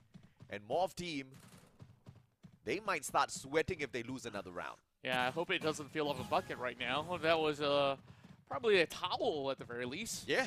So now the battle for the staircase is on. Rushes over the top. And Pew with a really fun jump. And there goes the hail of grenades being lobbed right in. Folky holding through the midsections. And now charging on to Kororo. Good glue wall pulled up yet again by Folky. Has to expand the double. Patches himself right back up as Kororo finds Ambot. Ice grenade. Not going to put him down on the ground just yet. Pungod. Good ideation. Executions just not available. And Kororo from across just continuing to torture them. As much as Pungod is being blocked, absolutely, he still finds another angle to actually knock one more member down. Only 2 members remain for the side of Morph. They tried to take Pungod on. Oh my. But it does not matter at all. He's a god at close quarters and still lands a shot from downtown. Come on. Too good, too sneaky. You gotta hate this part of the map, man. I mean, glass walls, providing good cover, but no information coverage whatsoever. Oh boy, this is gonna look so awkward from here on. But Pungod, momentum swinging on Mr. Reliable throughout these past 2 rounds, clutching one off, and then doing it in style, securing multiple takedowns. Morph team on a little bit of deficit here, being squeezed out of the cash. They're gonna play from the lower side, but now we'll be able to beeline there with Pew. Oh no! First one to be caught out. Oh, they just played that so differently this time around. They knew that Morph team was going to be rushing up for that higher ground. They take control of middle, find the initial knock, slow down the pace of Morph team, and now attack all around. They have got the advantage, but Pew turns things around. Pungod manages to get a god nade out of nowhere before getting taken down, and he still plays his part. And Folky, he does get those quick revives off, so they're back into 4. Meanwhile, nobody's picking up Pew just yet. Attack all around. They're hunting out from the lower side. He's gonna hold on. My God! The names are flying all over the place. Folky! He's just gonna wipe them all out. This is just, unfortunately, the mistake of Morph and the genius of attack all around. Ma'al has to pull a god clutch from this if he wants to stay alive. A 1v3. Ma'al getting the tag onto Jump as well, forcing him away. Ambot is saved. And the numbers advantage goes right back down as Ambot gets taken out by the Orion. Ma'al very low on HP. And the finisher comes on through. Ambot, no matter how many times he stands, attack all around, gotta put him down. Attack all around. The moment that they have Folky activated, it feels like they're just slowly torturing him down, throwing one nade after another. It's like, okay, I guess it's time for us to slowly take our turns and see who actually survives to tell the tale. And AAA, they have ample of resources left. But you see the number of glue walls right into that mid-section there. Definitely was a little bit trickier for them to maneuver around. Morph still almost actually gotten that 1 versus 1 going their way, but of course they can't really cry over spilled milk in that sense. I think it was genius for Attack All Around to stop halfway through instead of once again trying to challenge. I mean, we saw how epic it was. They met at the top side at the almost the exact same time. The last time we played Nextera, it was the exact same strategy. And Morph team getting caught with their pants down because they executed the exact same thing against Attack All Around. Dude, the Thai teams, they learn, and they learn very fast, and they remember. You know how sometimes you learn something? Yeah, you learn it at that point, and then you forget the next time you get into that situation? Yeah. Not Attack All Around. Not at all. And on top of that, they have also been able to adapt on top of going for muscle memory as well. Yeah. Meanwhile, while of course we focus back on track with Pew going for jump. That's one-man advantage for Morph team right now. Indonesia sees the side of but Kororo! Oh, that was a massive shot. Pew managed to block that in time. And you can't afford to be Ma'al, man. You can't be getting taken down by a circle and putting your team at a disadvantage in a 3v3. Making the takedown onto Jump absolutely useless, and Boongard cannot stand up as all three members on the side of Morph team wake up. Wow, huge collateral right there. Morph team always finds a way to equalize in these series. As much as we've given them scrutiny for what happened back in Bermuda, they've been rocking rounds, especially on the second half of Nextera. So ball is definitely on their court right now. All these purchases cutting through. AAA did invest on Kororo, getting himself the AWM, but two-member charging coming from Morph. AAA, they're actually one-upping them, sending 3 members. Ambot eating that ice grenade. Boongard doesn't get lucky just yet. A good ice wall will be pulled up by Koja. And Boongard just proving that he is the better one. And Ambot can't do much. Finds the backstab, and Boongard says hello. Bye-bye. How does he do it? He just arrived. Boongard, he's got eyes behind his neck. And Pew, he's going to look at from the top, but he's not going to be able to fly all too much. Jump, one tick of help left. Morph still claws their way back up. Morph team. That was just an absolute reckoning initially by Boongard. Ambot turning things around. Attack All Around thought they had that in the bag, but not just yet. But 3 rounds in a row, not impossible for the Thai team. But Morph team's also shown us that they know how to play Nextera.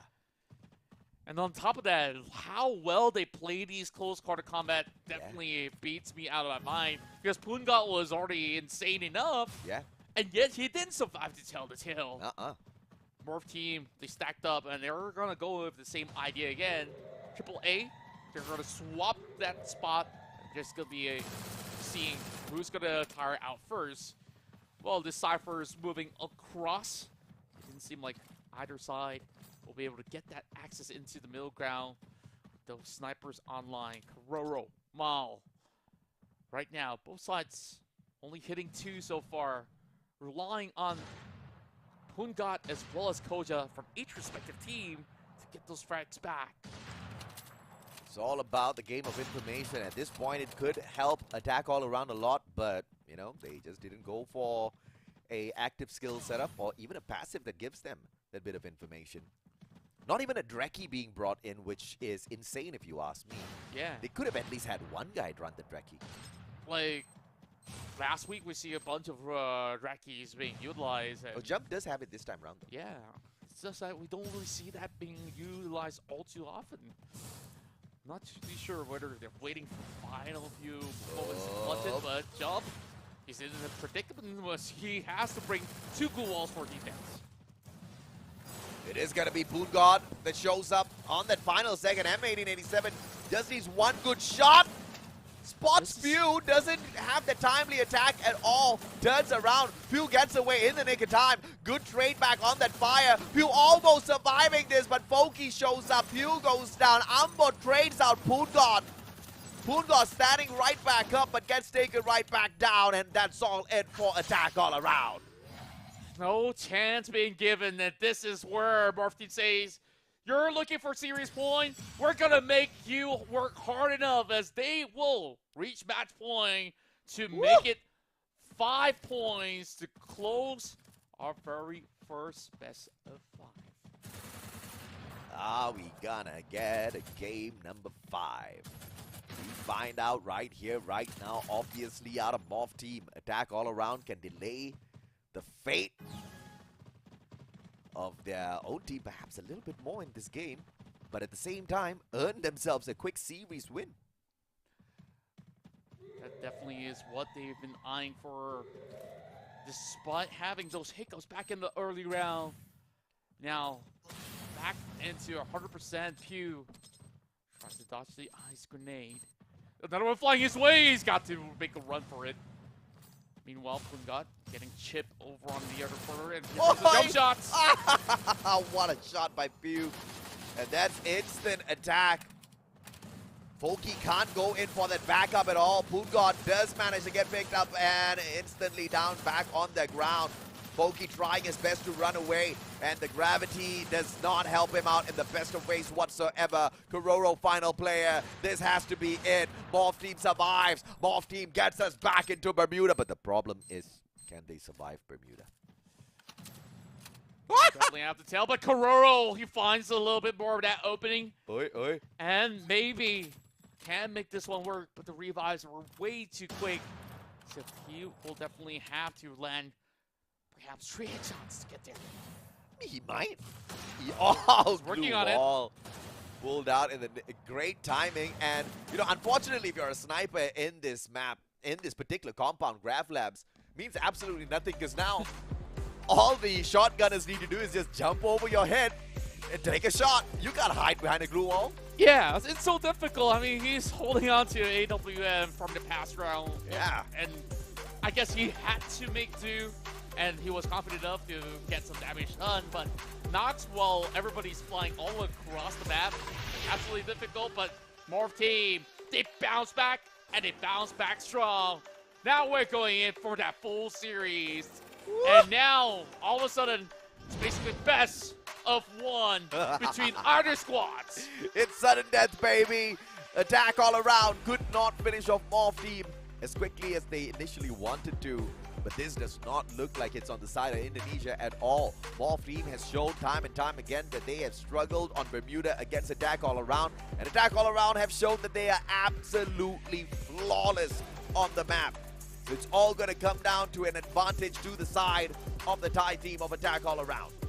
I think in this form of the series, we should witness a lot of clutch plays happening yet again from the hands of Poongod for most part when it comes down to AAA. And then you just have Pew that has worked his magic. And we see all these close pickoffs that they had. I felt like with AAA matching up to these tempo of play that Morph wants to take those C2Cs, things started to get a lot more rowdier. Than there are things that is really down to those 50-50 trades. Oh yeah, oh yeah, oh yeah. Sometimes you hit, sometimes you miss. And sometimes you're an aimbot out there. 9 eliminations, 3,144 damage. He brought in the Dreki. Now, I'm actually a little confused because I didn't think that they could switch out their pets when they were in the game already. Because the last time we checked on the players of the Thai squad of Attack All Around, they were all running the Beastons. But the Dreki this time round just gives them that extra layer of information. I guess they learned. I guess they learned that maybe they could gain from getting a little bit of info off of the Indonesians. And remember, in the past week, certain teams have also tried to prioritize getting all these form of intel and maybe take a little bit too slow.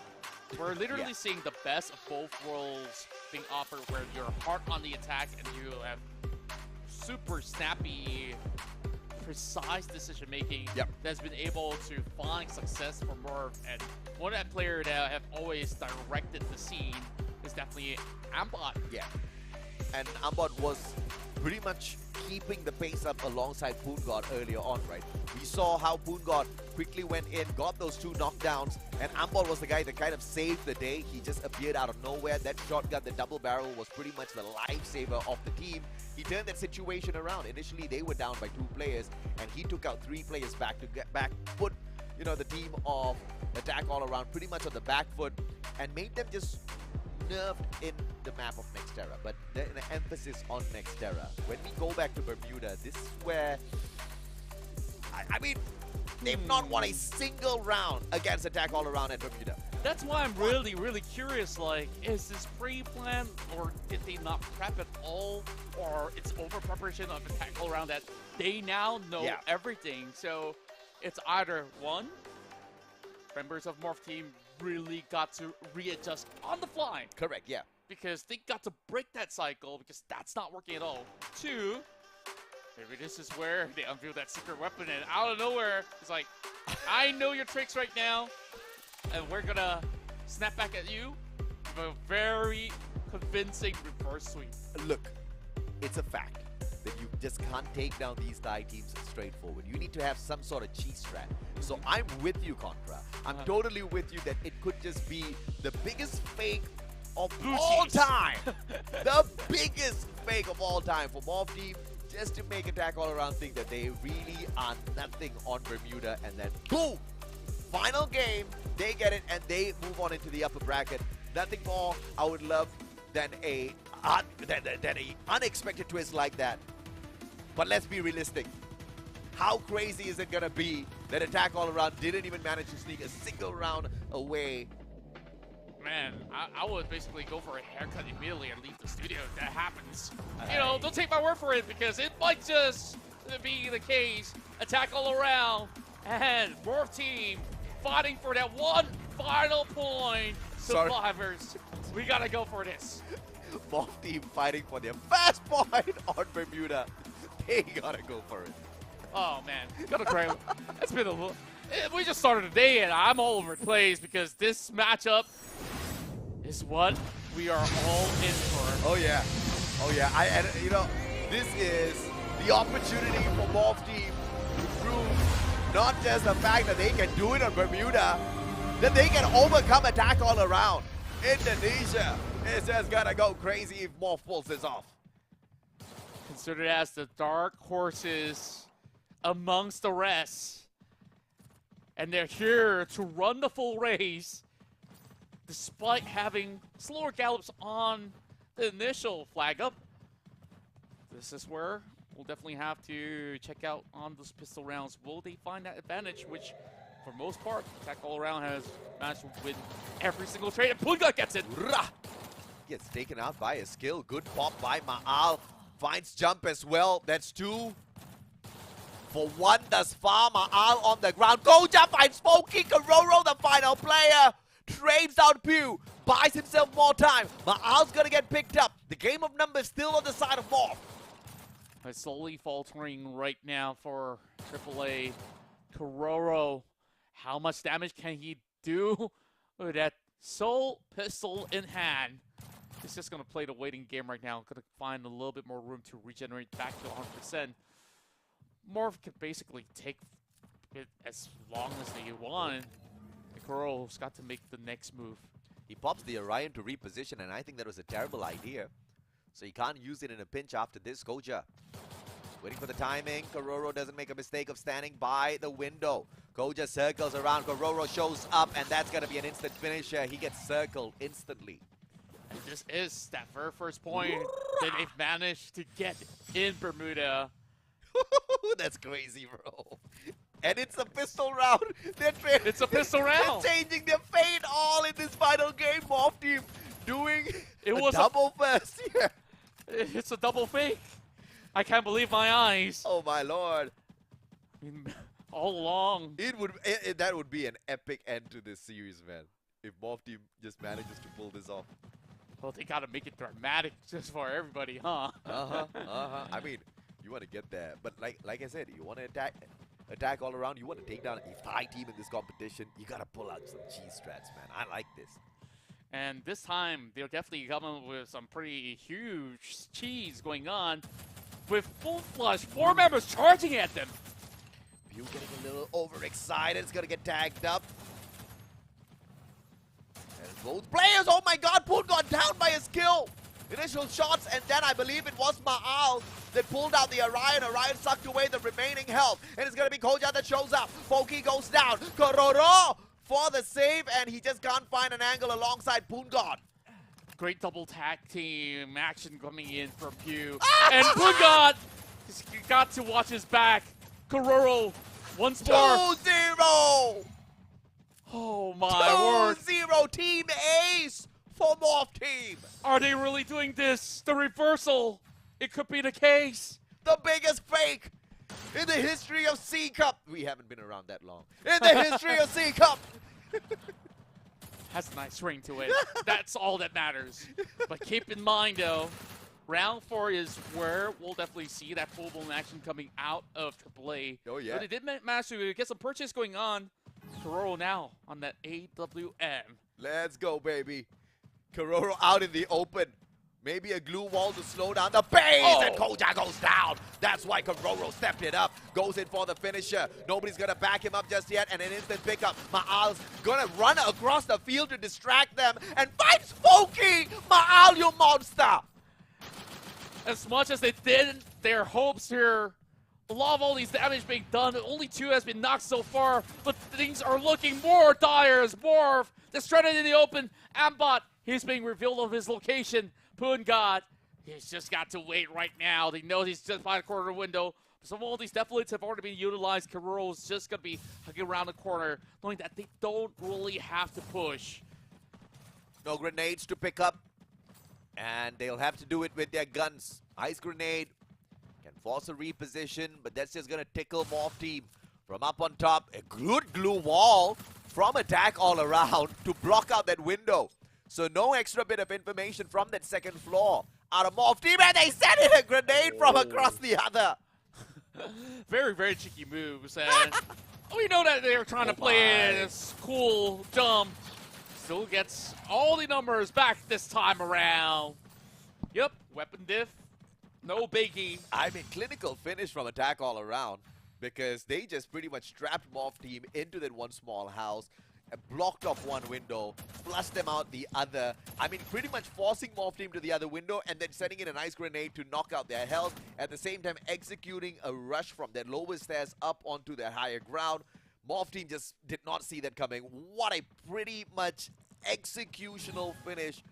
And that pretty much can go into a little textbook of Free Fire lessons. Yeah, it's all about tactical plays, right? Yeah. Sometimes you really don't have to go for those direct battles where you can slowly punish them. Jump! Man, he just got tagged up for quite a front. Oh, God. It's always so lethal up close. First blood.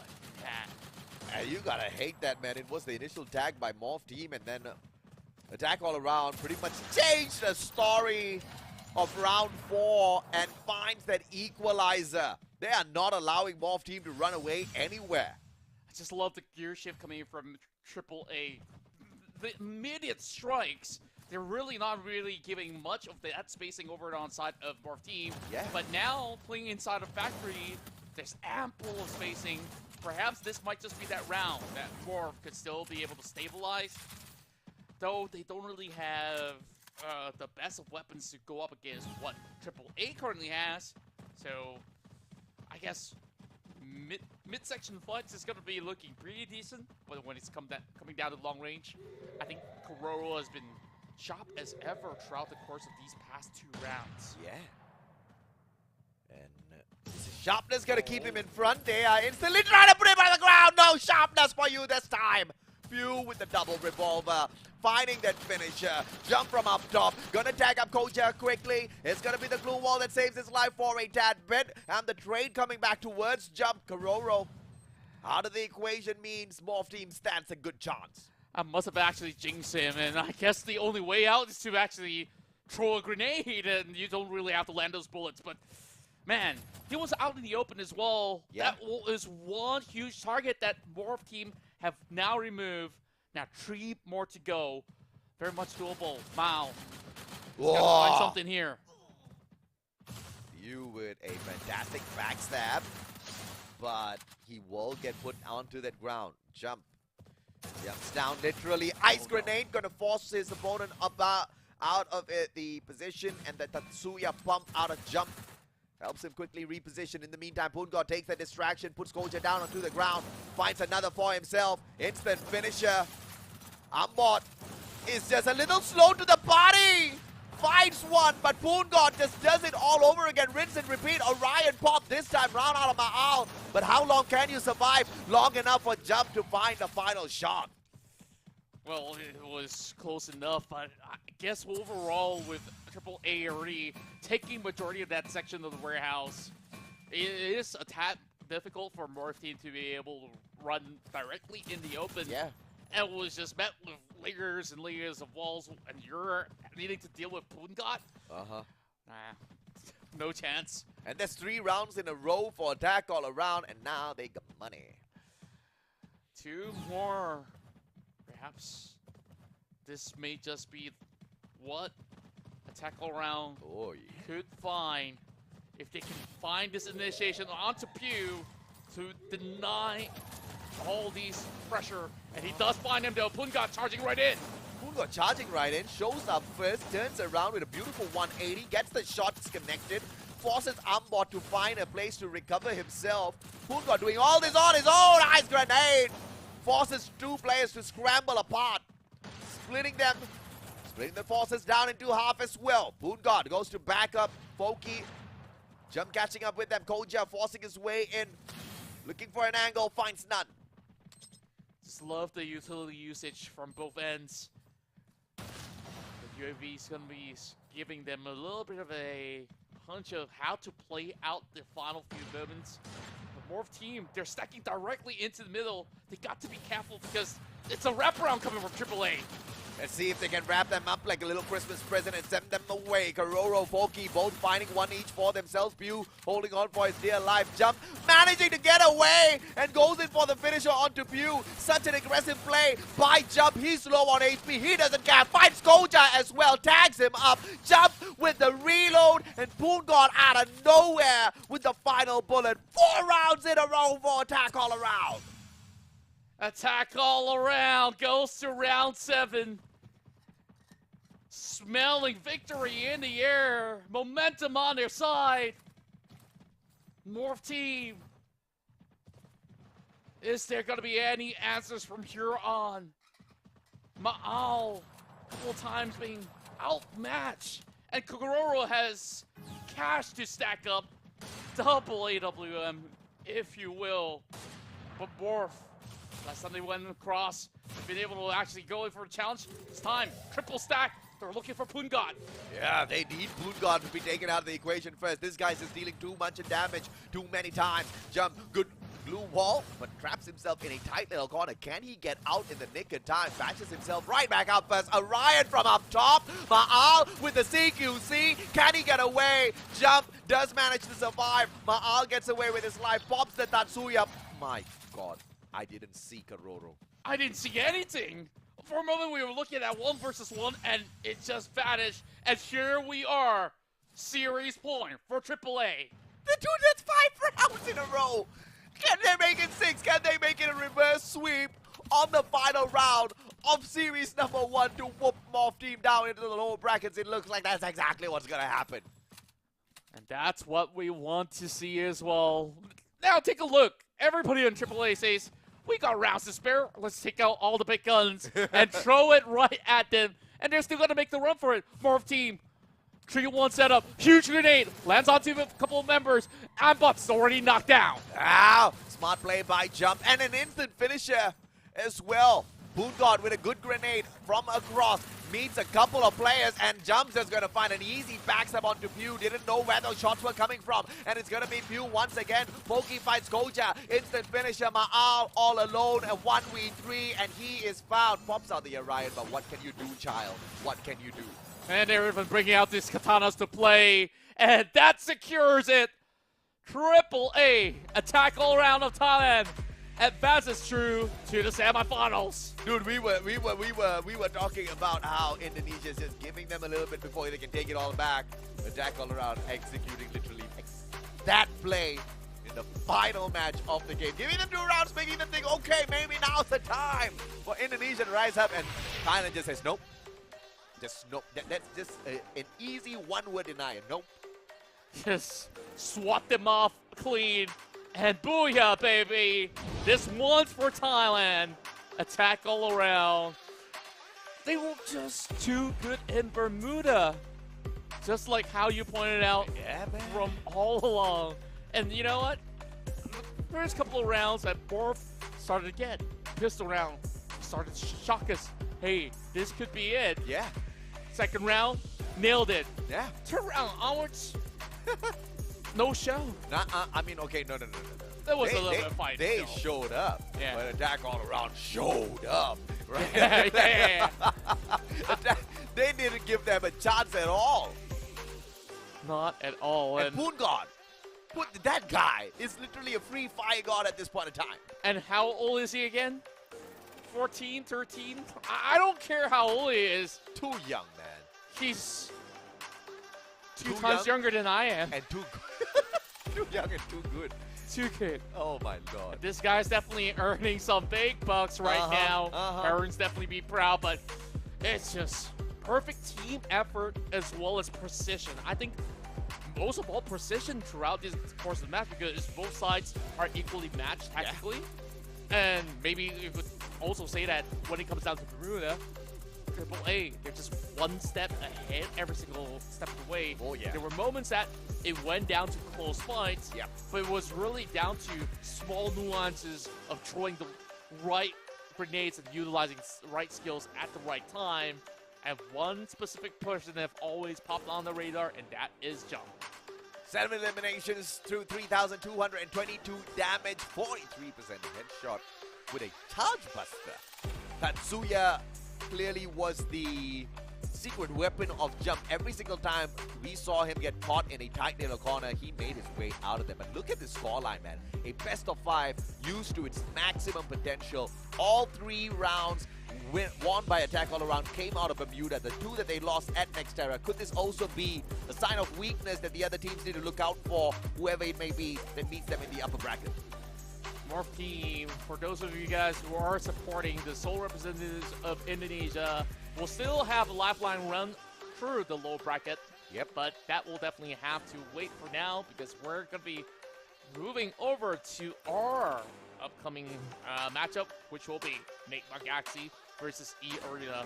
But it was definitely exhilarating where we actually went all the way, AJ. Oh yeah, absolutely, man. I mean, E Arena, you could just see them drag this one out all the way to a game number 5 as well. Enigma Galaxy taking them on. E Arena, the #1 seed, the recent champions of FFSI as well. They've proven themselves to be the best in Southeast Asia one time. Can they prove themselves to be the best in Southeast Asia back-to-back in 2 different game modes? Dude, if they pull that off, E Arena is really making a lot of noise out there. Yeah, they're definitely made to conquer in that stance, but we're gonna definitely have to give some time for not only the players to get ready, but we gotta also take a little bit of break, my friend. I mean, that dude, total of all 5 games, all packed up. But it's still a pretty decently fast day. I mean, it's just 8:41 here in Malaysia. That took about, whatever, an hour 40 minutes for 5 games. Was fast because Bermuda was 6-0. Twice. And then the last one, 6-2. Nothing much to shout about at all in terms of length of game, right? But it still took 5 matches to get here. I don't know if it is going to be as quick for this next one in the all-out Thai Showdown. If it is as quick or even faster, then we see that maybe the battle for the upper bracket finals is going to be one to definitely look out for, because you've got 2 quick finishes going up against each other. But of course, all that just assumptions as of now. Yeah, and when we look into these 2 teams, they definitely are very, very tactical. So it's also a battle of wits as well as bronze. But we'll definitely get you guys back up on a jiffy. So of course, we'll be back in just a few minutes.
welcome back to the Clash Squad C Cup, brought to you by Garena Free Fire. My name is AJ. I'm the Mustachio down here with the one and only Contra, casters for the day. Today has been a pretty quick day. We've only got 2 best of 5s. The first one has concluded, but it was pretty dragged out, and yet it felt like it just ended just like that. Yeah, and we just saw the prowess of AAA. Attack all around. They were so proficient when it comes down to every map that they played in Bermuda. That leaves not much to be done for Morph Team, despite them playing so well to try to even the odds. So that reverse sweep didn't manage to happen. I mean, once again, it was just a very overwhelming force on the side of Attack All Around on Bermuda, but they showed that they could bleed as well on Nextera. That's probably going to hurt them in the upper bracket final later on. That's going to be tomorrow. We want to see exactly who's going to be meeting them there, right? E-Arena now takes on the one and only Enigma Galaxy. E-Arena has proven themselves to be the top dog, not just of Thailand in the recent times. They're also the first seed out of Thailand to qualify for this competition. They've also proven themselves to be the top dogs in the whole of Southeast Asia. Recent FFSI, they are your champions.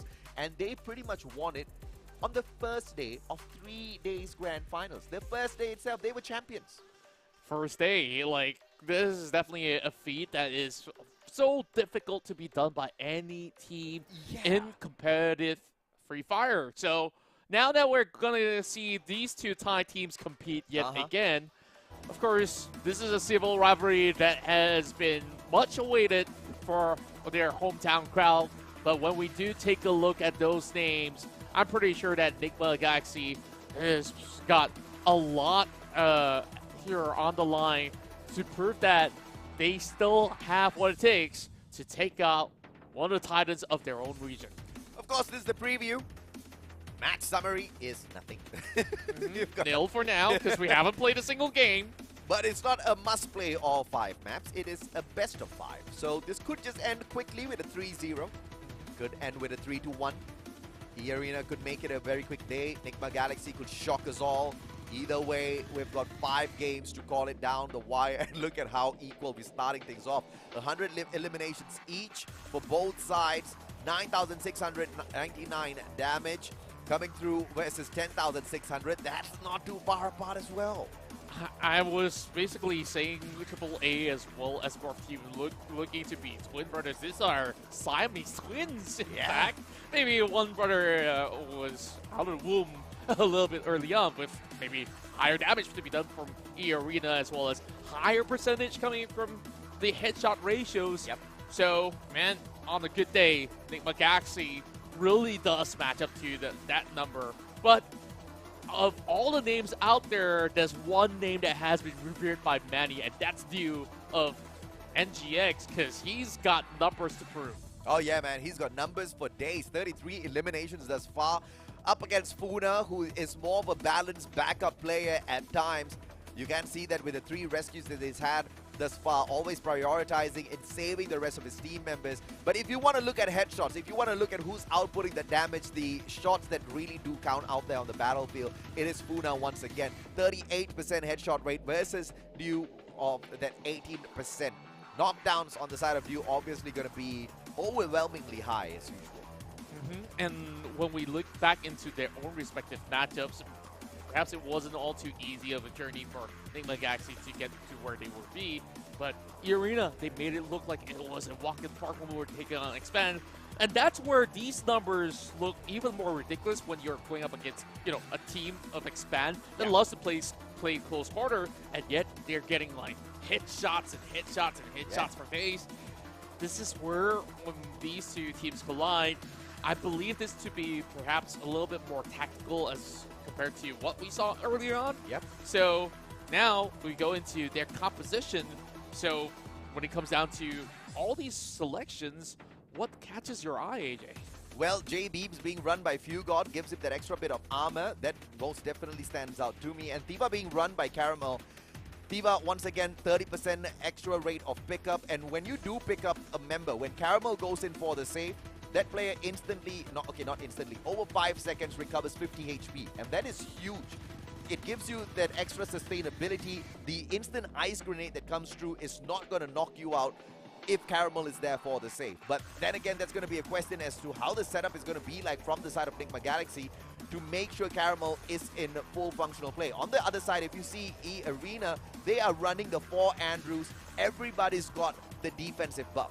Yeah, the only exception here is Limit, where he's going to be bringing Moko so that there is a little bit more of an information gathering coming from the hacker's eye at the very least. I would say that, sure, it may actually help them a little bit more because Limit, he's basically the sniper of the team. Absolutely, yeah. Whoever you attack, if he's not knocked out, hey, you know where he's at, so the whole squad can be sent right in. And it makes sense, right, that he's the only one not running the Kelly. The rest of the players obviously are going to be rushing on in. Limit does not need the extra boost in terms of speed to reposition. But if he does get caught in a pinch, he's going to be popping that Orion. We've seen it one too many times. In fact, the character skill that has been picked the most in the competition thus far as an active skill is the Orion. And in the hands of Limit, that just gives him that extra bit of time out there on the battlefield. B, to play the game of distraction. B, to put himself in a very sticky situation out in the open to take a couple of pot shots against his opponents of Nigma Galaxy. Everything. I love the setup of E Arena a little bit more than I favor Nigma Galaxy at the moment. Yeah, and it definitely requires a lot more technical aspects to make it effective. And they definitely have the credibility to be able to prove so, because, man, they walk home with so many trophies already. Yep. And that also tells you how confident they are when it comes down to going for such a setting where it's very self-sufficient, and then at the very same time that you ensure that there is still a form of stability for the rest of the crew for you to eventually go in for 4 versus 4 brawl. So right now, Nigma Galaxy is definitely going to be looking to get their hands already. And man, until now, the Marshall, he's still giving me a little bit of that goosebumps every time he looks at the camera, you know, like, he's so stern. And, you know, he definitely takes no nonsense. Oh, yeah, absolutely right. You know... He's like, hey, you better get on your phone right now. Put on your earphones. Put on your earphones before I smack you down. Then finally, he flashes a smile. There you go. Not as threatening. Okay. Man finally cracked. Of course, as we crack a couple of jokes before we get into this next matchup, E-Arena, gotta say a couple of prayers. Not for themselves, but for Nigma Galaxy. And that's what they actually did for Expand last week, where they popped up with the bunny sign. At first I thought it was a bunny sign, and then he take out like one fist up in the air, and it looks like a rock, and he just says what? Yeah. 2-0. Now he's gotta change that bunny to have a turn ear, perhaps. You gotta change the words into a sentence. He's trying to say the bunnies delivered the 2-0. Ah. Yeah, that's why we're from the bunny to the rock. And we are done with our jokes right now, and straight into action we Speak for go. yourself, man. I'm never done with the jokes. Okay, well, we're gonna keep it rolling. Keep it rolling, ladies and gents. E-Arena versus Nigma Galaxy in Bermuda. Ah, yeah. I have been waiting for this showdown as we wrap things up for game number 1, ladies and gentlemen, boys and girls. It's gonna be the showdown at Bermuda between the two teams. Who's going to start off on the right foot? Who's going to pretty much be able to bring this all the way down to the end? We have to see exactly how they clash out there in the C Cup. Now to think of it, you know, like, we're talking about jokes and all, like, have you ever seen a bunny in space? Bunny in space? They No? send a lot of different species to space. What? But like E-Arena, I think if they do win Nigma Galaxy, they might conquer it. Dude, I hope Galaxy. they brought those animals back alive, man. I'm not think in support of sending animals up to space, especially if it's like a trial mission or something. You send a human being up there. Yeah. Well, we're mammals too. Animals can't respond, you know. Yeah. Unless they allow the rabbit to control the spaceship, then maybe. Oh, wow. I might feel a little differently. I'm not sure. Is that spaceship run by Tesla? I got concerns. Anyways, back into the showdown. Everybody is on pistols, and containers the best way to set it all up. A little bit of close quarter combat won't go wrong, especially now that nobody's got those glue walls going on. So first hack, who's it gonna be? It's a good stalemate, right? Because pistol rounds are just so important for the next couple of rounds. It's going to give you the amount of money to make sure you're stacked in terms of resources, get a pretty much guaranteed round number 2, and start off on the right foot very early on. Nobody wants to make these mistakes. Funa did manage to sneak away one grenade from that airdrop earlier on, and they're waiting for that circle to force them to move towards that center. Oh, they've got intel on site. E-Arena now charging with 2. And they're going to find that wraparound round being popped coming in from Stop. Only got to distract Limit for a tad bit as he tries to hunt out Shut. And Limit, he doesn't really get those angles. Now they really have to bring it around to Rosie. And Limit, he still gets one before he pops to Ryan. Meanwhile, Funa is going to get a couple more attacks from the back. Nimagaxi shred down, and it's first blood for E-Arena. Team Ace for E-Arena, and Limit literally got a melee slay out of the round number 1. Give me a break, E-Arena. You just embarrassed Nigma Galaxy on that one round. Yeah, and for the moment, like, I did suspect that these two teams will be playing very tactically. Yeah. But I never expected that brawl to be so clean. Like, it was true containers. Most often than not, you see casualties left, right, and then, like, you're just basically going down to that couple of members left. But E-Arena looking really clean, and we'll be able to get a little bit of that upper hand now heading to round 2. Let's see if Nigma's going to be able to land those tags now on the Desert Eagles. Perhaps going to be able to find a couple blow. But they're going to play from the outskirts, so a little bit tricky to crack the case. They have the info on Funa already. Walking in with the Bison. Stop's going to get tagged up, and shut up! What an angle! Punishing Stop instantly. Stop couldn't even figure out where those shots were coming from before he got stopped halfway through, and Caramel bites the dust as E-Arena shows up strong. Yeah, straightforward run. E-Arena, they just controlled the entire zone and just outdueled them throughout with every single weapon that they do have now. I guess here around Pacino is a little bit interesting now that Nigma is going to be bringing a few weapons online. So it's really down to do, but can he actually match up to Limit though? And Limit's so confident, like he's still on that Desert Eagle, right? Like he didn't really need that upgrade. He's going to save for that next round. E-Arena hoping to establish a firm hold onto the compound. I'm a little nervous for Fugard. He's pushed up pretty much very deep into the compound of E-Arena already.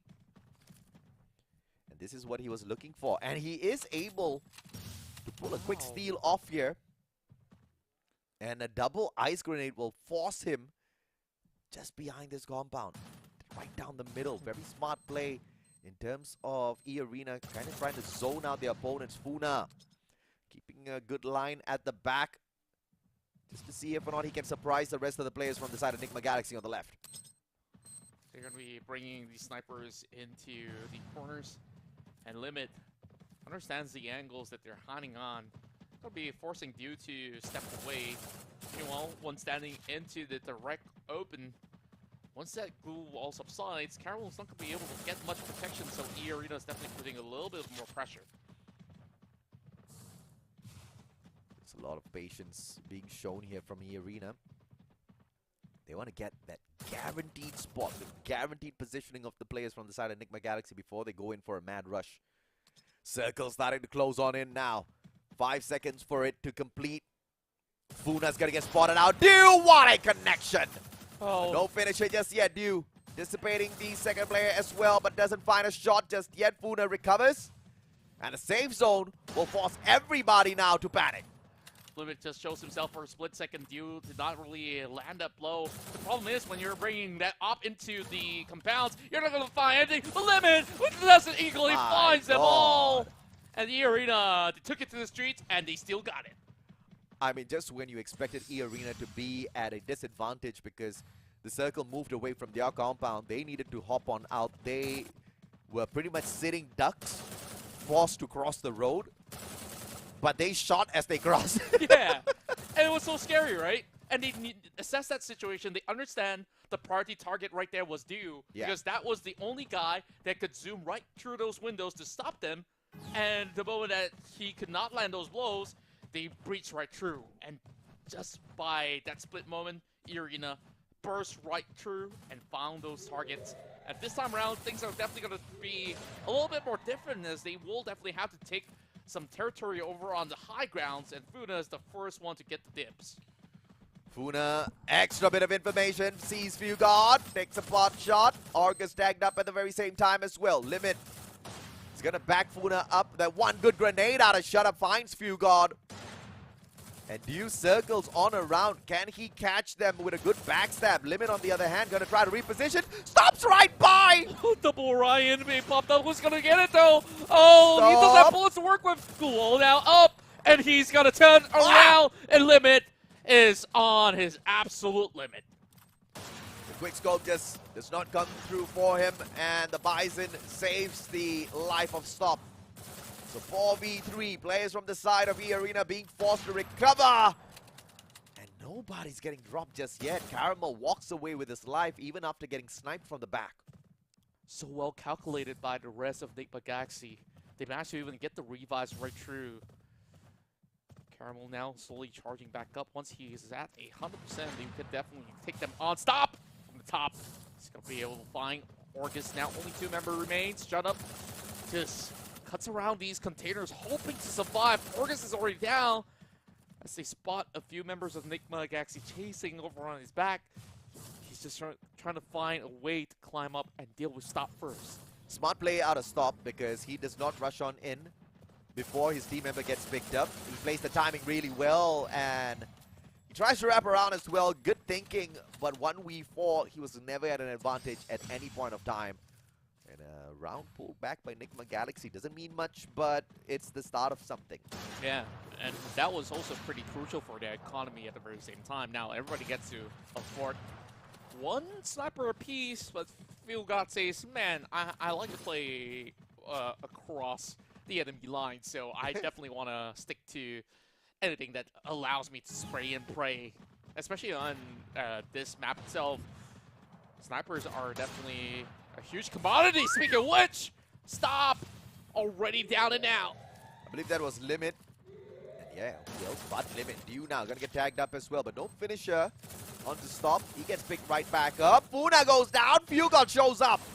He's gonna be shut up now, circling on around. Argus bit in the back as well as Dew shows up with his double snipes. Guys on a roll. Shut Up very aggressive, but Dew finds Argus, puts him down onto the ground. Shut Up goes down as well. Enigma Galaxy standing their ground, shutting down E-Arena one after the other. And now to Limit, and he's pretty much a sitting duck over onto the top end unless he gets all 4 tags. We've seen miraculous plays coming out of the top gunner of Thailand. The best sniper, they call him. He's a champion here. Not bow down without a fight, but he's running out in the open. He says, you know what? I'm going to tap this one out. We'll just look for the next round instead. 2 rounds now for the side of Enigma Galaxy. Back to back. They've got the money, but so does E-Arena. So we've got a all-out equal battle in this next round. Let's see what E-Arena can do with this. E-Arena so far showing sharp shots across, especially Funa picking up 6 frags. On top of that, going for those assists at the very same time. He's consistently putting those numbers across the board and also going for pickups at the very same time. E-Arena going with a 3-1 spread. Limit staying back over on the base. Stop. Just cuts across. Now that middle control is going to be a little bit difficult to be channeled through from the rest of E-Arena. UAV now will be opened up. We'll be able to spot everybody on the map. They're going to take things slowly as they want to. Finally, Stop. We'll put an end to the flight. I love that the observer's having a good time. I can clearly see the pride of his camera work with the drone shot through factory and then zooms on up. You gotta love employees like that. Yeah. Those are the only kinds you should ever hire. The perfect spectacles. Absolutely. You know, that's effort. Yeah. He could just use, He's a race. Yeah, he puts in the effort. And Dew, shut up, putting in the effort as well. Dew surviving somehow. and he falls to his death. Oh, that was fine because he still got members here to break out. But shut up, he's cutting close though. He finds Dew yet again, and Few. Oh my. He's gonna go down as well. Double, making a triple. Chub, he's gonna crash. Can he get him? And he's looking Hey! great. Ah! Lion. He's gotta go for the reload, but he's dancing all around, Ah! and he won't be shut off. Argus, he better clutch this one out. Stop. He doesn't want to stop, but he's got a sliver of health left, and Argus puts an end to that. E-Arena pulling one back for the team. Man, that was too close. Oh And my. I believe they really want to give him that ace, right? And all of a sudden, Argus shows up and really puts on a heck of a show. Oh yeah. When it comes down to that 1v1, I guess there was a few disadvantages when it comes down to that positioning because he just exited out of the Orion. And the zone was also closing in, forcing him to basically cut right through. Yep. So that was as good as an effort he could basically pull off from. But now with the rest of EA thoroughly cutting through the center, Funa wants to pull more of these attention from Enigma Galaxy towards his favor. Limit trying to stop a flank. Stop's going to be cutting across, and this is definitely something that you will have to keep at bay. Limit having a really good idea as to where to anticipate his opponent from, and Fugard spotting him reposition. Takes a shot. Doesn't really punish at all. Dew gonna get caught out. Funa, M87, what a bump! And that Tatsuya is the only reason he got that elimination.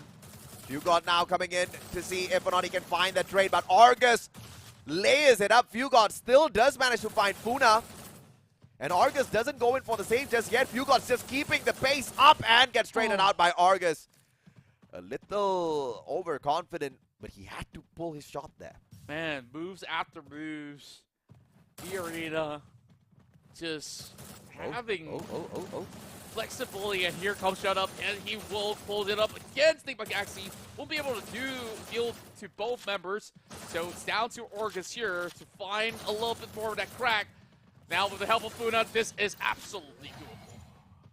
Game point now for E-Arena.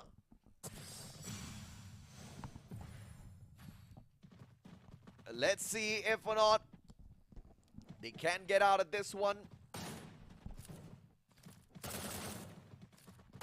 It has to be a slower push for the side of Enigma Galaxy if they want to guarantee a victory for themselves. E-Arena. It's a quick split coming through 2-2. And Funa is the one leading the fray. Grenade in his hand, Shut Up. They take very quick control of the compound. Spots a player, Argus has to respond. Had the sniper, couldn't do much. Stop now, getting tagged up. Orion pulled out in the nick of time, but it's a 2v1. A good glue wall to keep the two players back. Stop still surviving this. Bison, and in the meantime, Argus tosses a grenade. Funa finds Stop. Fugard trades out. Shut Up. Argus does connect with the grenade. And it's only down to 2 left. And they're just hunting out like sharks. He can only hide for ever so long. The ice grenade's not going to hold up, and Funa, he's going to land that blow. And easy does it.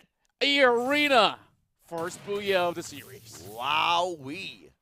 E-Arena surely knew. Oh my God! I cannot believe, even he cannot believe, none of them can believe what just happened. We thought that we were the only ones at the edge of our seat, but this guy's off his seat. Giving us a little bit of a clip moment. Make sure you guys get that on camera real quick. That could have turned bad real fast. But thank goodness he's all right. Man's got reflex for days, so booyah goes over to E-Arena. It's always so fun to watch these champs at play. And Enigma Galaxy, I think like they definitely did a few things right throughout the run. Oh yeah. It's just that when it comes down to that burst fire execution, we saw it from the pistol rounds. It was absolutely clean, even though it was true those containers, which were definitely difficult to maneuver around. And then round after round, E-Arena kept doing it again. Yeah. And that final round was definitely one nail to the coffin, where you see once even when they split, Yep. it's just hard strikes from E-Arena. But the question here now is going to be if or not we are going to see yet another attack all around sort of weakness where you see them progress really easily on Bermuda and then stumble a tad bit at Nextera. Enigma Galaxy better hope that is at least the case, because the last thing they want is a 2-0. Yeah, and that will definitely be pretty hard for Enigma Galaxy to catch up. What I do notice is the burst of momentum, the speed of what E-Arena offers on not only Funa, you saw how quickly the cover-ups come in from Shut Up as well as Limit. Limit is not afraid to even go close proximities when he needs to. Sure, the first couple of rounds, he was holding all the way back. And that was also where Enigma Galaxy did pull those numbers down. And this was probably impressive because they were forced into the zone. They were. And they still managed to win. And Shut Up was just an absolute monster in this engagement, going for the triple. Tried to get the quadruple for himself. Stopped, just fighting a little bit of a lifeline. And finally puts an end to Shut Up's crazy run out there. And those were the times where we really see a clear difference in terms of engagement capability between the two teams. Yeah. It's like Stop was absolutely phenomenal throughout the course of the series, but E-Arena definitely outshone them because it really felt like there was 4 stops on the other side that was rampaging all over the map. And even with them playing a lot more of a controlled tempo, they've still been able to bring in a couple of all these great ideations with the way that they control a certain zone, especially with those double angle marksmanship that they've been able to really back Funa up, has been able to get him this MVP title. And we saw clearly Funa abusing Tatsuya earlier on with the double dashes across the battlefield to reposition mainly, as well as to get into position as soon as the round starts, not really wasting the second bump, or else he does risk a 60-second cooldown. So that's really smart utilization from him. At 33% headshot rate, you know, he was quite aggressive, and all of that aggression turned into great numbers by the end of game 1. Yeah, and you say it best, and I just noticed something. We can compare both of the looks of Tatsuya as well as Funa. You know, if he grows a little bit long hair, he could be a clone. Almost. He could. Almost. He could. But Well, you know, of course. one would wish, right? Tatsuya is a really good-looking guy. Yeah, I mean, he's pretty good looking as well for a young gentleman, but his skills is absolutely something else. Like, the way that You they could do a Tatsuya cosplay. Yeah, gotta trim a little bit though. It's all over the place. It's kind of like a blonde Andrew right now. I don't know, like Blonde you guys Uncle gotta Andrew. you gotta make a skin out of that and call it Awakened Contra or something like that. I don't even know, but you know, Even the sleeping form of Contra can whoop out the battlefield. Okay, you can bet on that. I wonder what my ability would be. I- Loud roar, screaming at the mic. you and then, gotta like, give me some time. I'll think of a good one. I'll think of a good one. It's not coming to my mind just yet, but maybe. You know, but at the end of the day, E-Arena, they really showed a clear difference in terms of capability between themselves as well as their opponents, Enigma Galaxy. Enigma Galaxy just couldn't deal with Limit and his long angles. And, you know, they, like you said, they tried to put a stop to it via stop, but there were 4 stops on the other side, continuously putting a halt to all of their progress. So that was an easy game 1. We could also kind of hash it out towards a map mastery on the side of E-Arena. Yeah. And if Enigma Galaxy can have better control on Nextera, on the other hand, maybe we're going to have a game number 5 here. Yeah, I believe that we definitely would see certain rounds going in favor of Enigma Galaxy eventually, but going into next era, I honestly am unsure of how well this will be played out by either sides of the party. Yep. Especially when you look at the way that they've been playing, so tactical, even when it comes down to those quick fights in close quarter combat. I just look at a few names coming in from E-Arena that have absolutely lit up the whole feed of eliminations early on. Funa definitely is one of it, and Limit always comes in strong range. So I wonder, how does Enigma Galaxy deal with this situation right now that they are on that deficit? But Nextera is definitely going to be the playground for them to be able to find their way back into the series. As we gear up for game 2, out of 5 potential games that we could have here in series number 2, it is all up to Nigma Galaxy to steal this Nextera map away from E-Arena. If they don't, they are down 2-0, and E-Arena, you know them, they can put a quick bomb rush towards the last one to make sure the day ends early. Nextera, this is where Nigma Galaxy will truly be put to the test. Here we go. Nigma Galaxy. How much more can they offer? They've had to still a run from the qualifiers heading into the finals in week 1. Definitely see them having some tight races with other squads. Meanwhile, E-Arena, a team that they've been fighting against many times over the course of their own regional league, have seen them going on races and shut up. He's got some defibrillates to work with. Trying them on with a little bit of surprise and view. Knocked over on his feet and shut up. He's on the hunt. Right now being popped. What? Limit still dealing with him. What was Shut Up even thinking that? He saw the guy, doesn't shoot him, goes to back up his team member instead, gets shot in the back. I'm just confused. E-Arena. This is still a 1v1. Argus can save the day for E-Arena here. Caramel inside tries to pick up his buddy out in the open. Argus patching himself up out in the open. What are these two teams doing? Caramel got it. My word. It's a little bit more than back and forth, but if I were to break down anything, how NGX overcome those numbers back, nobody was looking at stop. Sure, there was a revive going on, and then he popped Orion, and then eventually both limited as well. Shut Up is already down on the ground, and then he walks through the open fields unscathed for most part. And you can thank Shut Up for that. Shut Up saw him. Yeah. Shut Up's like, okay, Right I take note of you, but I would like to go to my friend instead. And then he gets shot by Stop, who was clearly out in the open. Like, what? First questionable play for E-Arena, right? So is this the kind of rabbit hole that they're going into? Oh, is this Nextera curse for whichever team that perhaps wins out game number 1? E-Arena can probably turn that around. The raving rabbits are now a little confused. Yeah. Well, of course, that in mind, pistol rounds always are a tad rowdy for the most part. But this is definitely going to be a little bit tricky, especially when you have so many areas of coverage, which is why they're hoping to play from long range. Shut Up. Tossing a nade up top. Not going to be able to find anybody, but he knows that Nigma Galaxy's in there. Oh, wow. Funa just goes in for a quick finisher. Finds Stop, puts a quick end to that.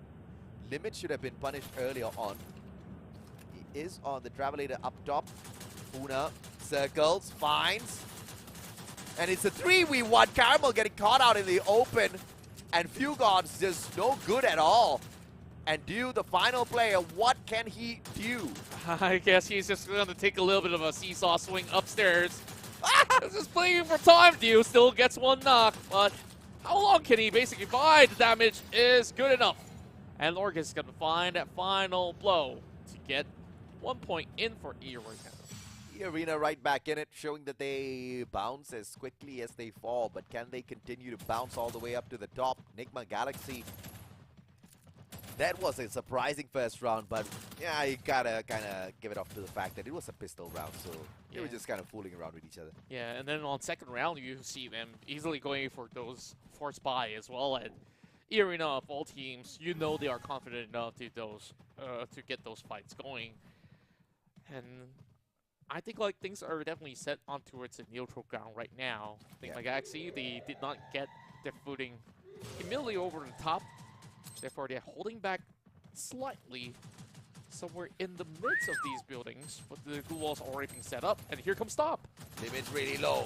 Funa, what a nade! And Fugon just flies on into a tight little corner. Funa's gonna meet them two halfway through. Gravity is not gonna stop them at all. In fact, it spurs them on. Funa and finds August in a tag team as well. Dew is the final player. Will deal the damage towards Limit, but that's not gonna do him much help at all. It's a 1v3. Make that none. My word. Orgus. If you notice, the moment he moved into Nextera, this is basically his map, his territory. 5K, I mean, Funa doing his thing as always. Yeah. But Orgus definitely have been lifting weights off of Limit this time, where he has been able to supplement on those close range battles. And like I said, gravity can be defied, especially when you're already dealing with Nick Magaxi earlier. Oh, yeah.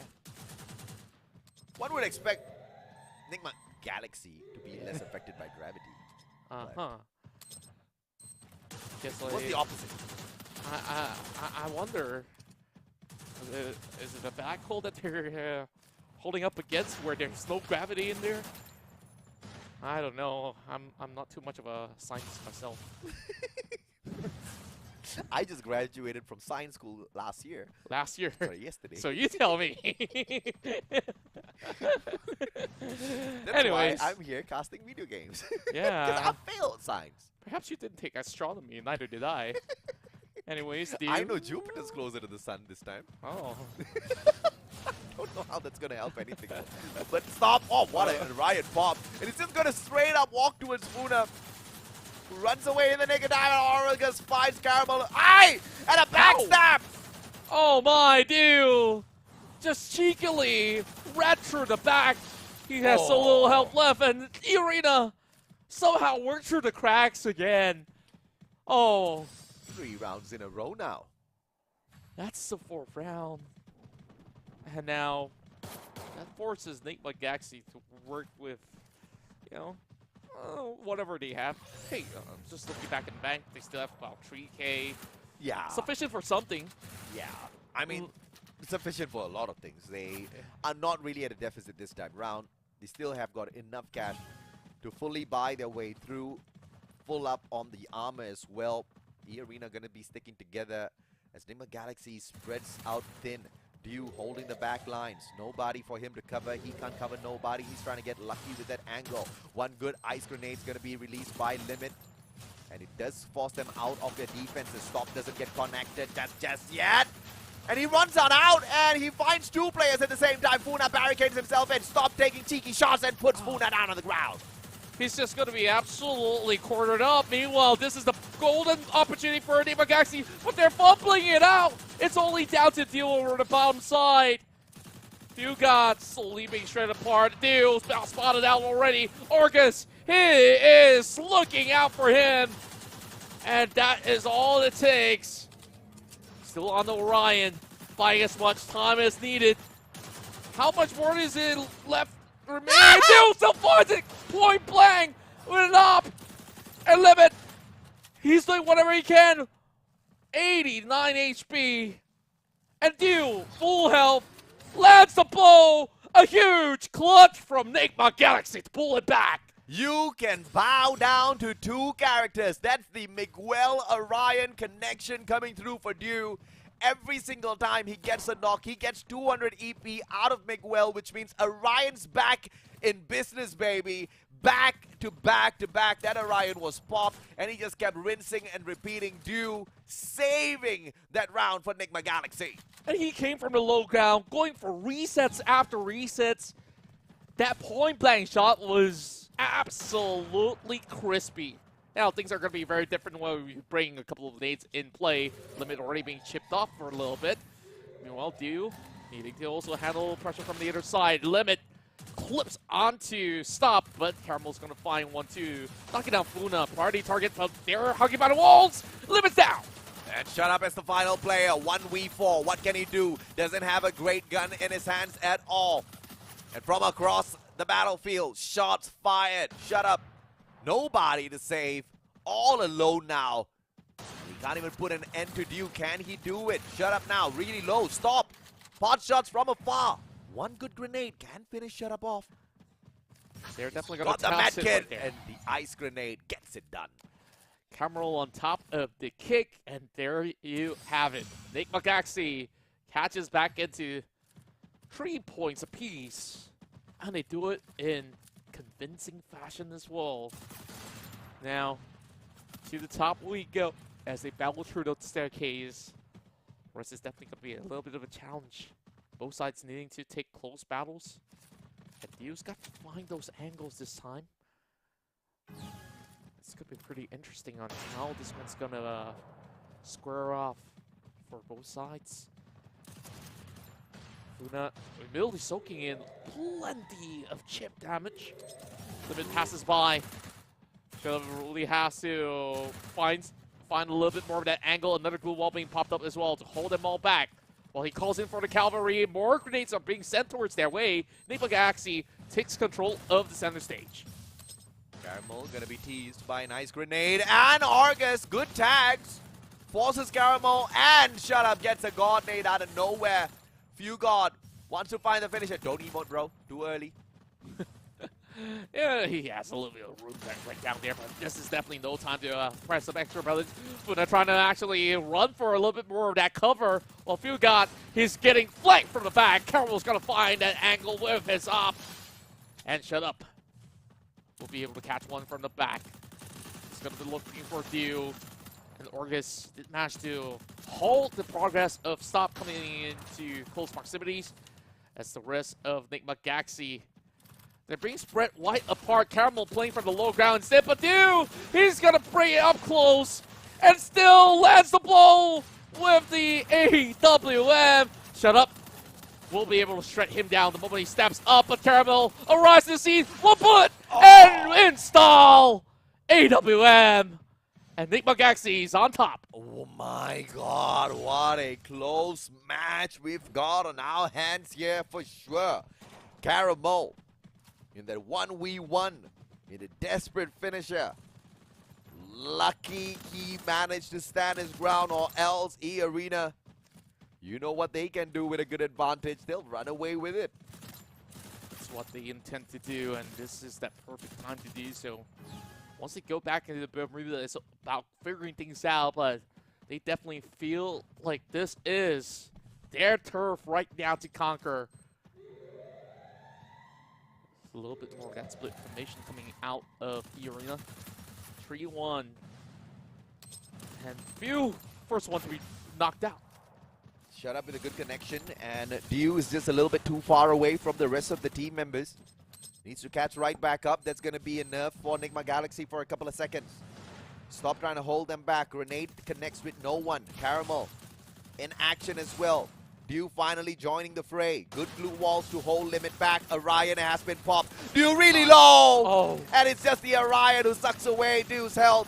Puts him on the ground. Stop as the final player. Can he survive? It's a 1v1! 1v1 yet again. It's Shut Up and versus Dew. Dew's down. It's down to Stop, and Stop will find another win right here in the same exact spot. Holy mama! Where they've clutched it before, and now looking for the point of their series. I just received a text message from Stop. He's telling me his shoulders are hurting. He's carrying this team heavy. Does he have an extra arm to execute? He This does. this guy is something else. Just like, bro, my shoulders hurt, man. 10 kills in already, 4 assists. Stop's just running amok. And we will love to see it. Whoa. He's just gonna run directly at it What a good again. wall.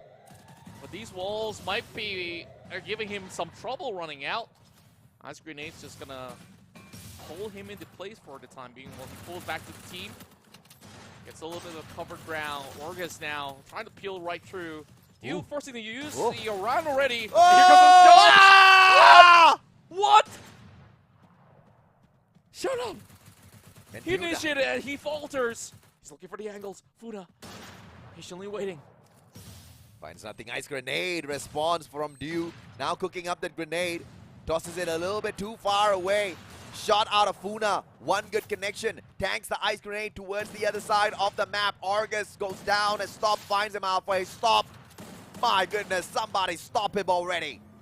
He's got to do something about this. And oh, the moment he's out of the Ryan is the match concluded for Nigma Galaxy, and it will stop that will get them all by the end of it all for the Booyah. Oh my, I don't want to cast that upper bracket, man. It seems like we're going to have two teams who are really good on Bermuda, two teams who are a little bad on Bermuda, going up against each other potentially if E-Arena manages to get the series win, because we saw Nexera pretty much dominated by Enigma Galaxy, but E-Arena showed up strong on Bermuda. Is this going to turn out the exact same way as the first series there?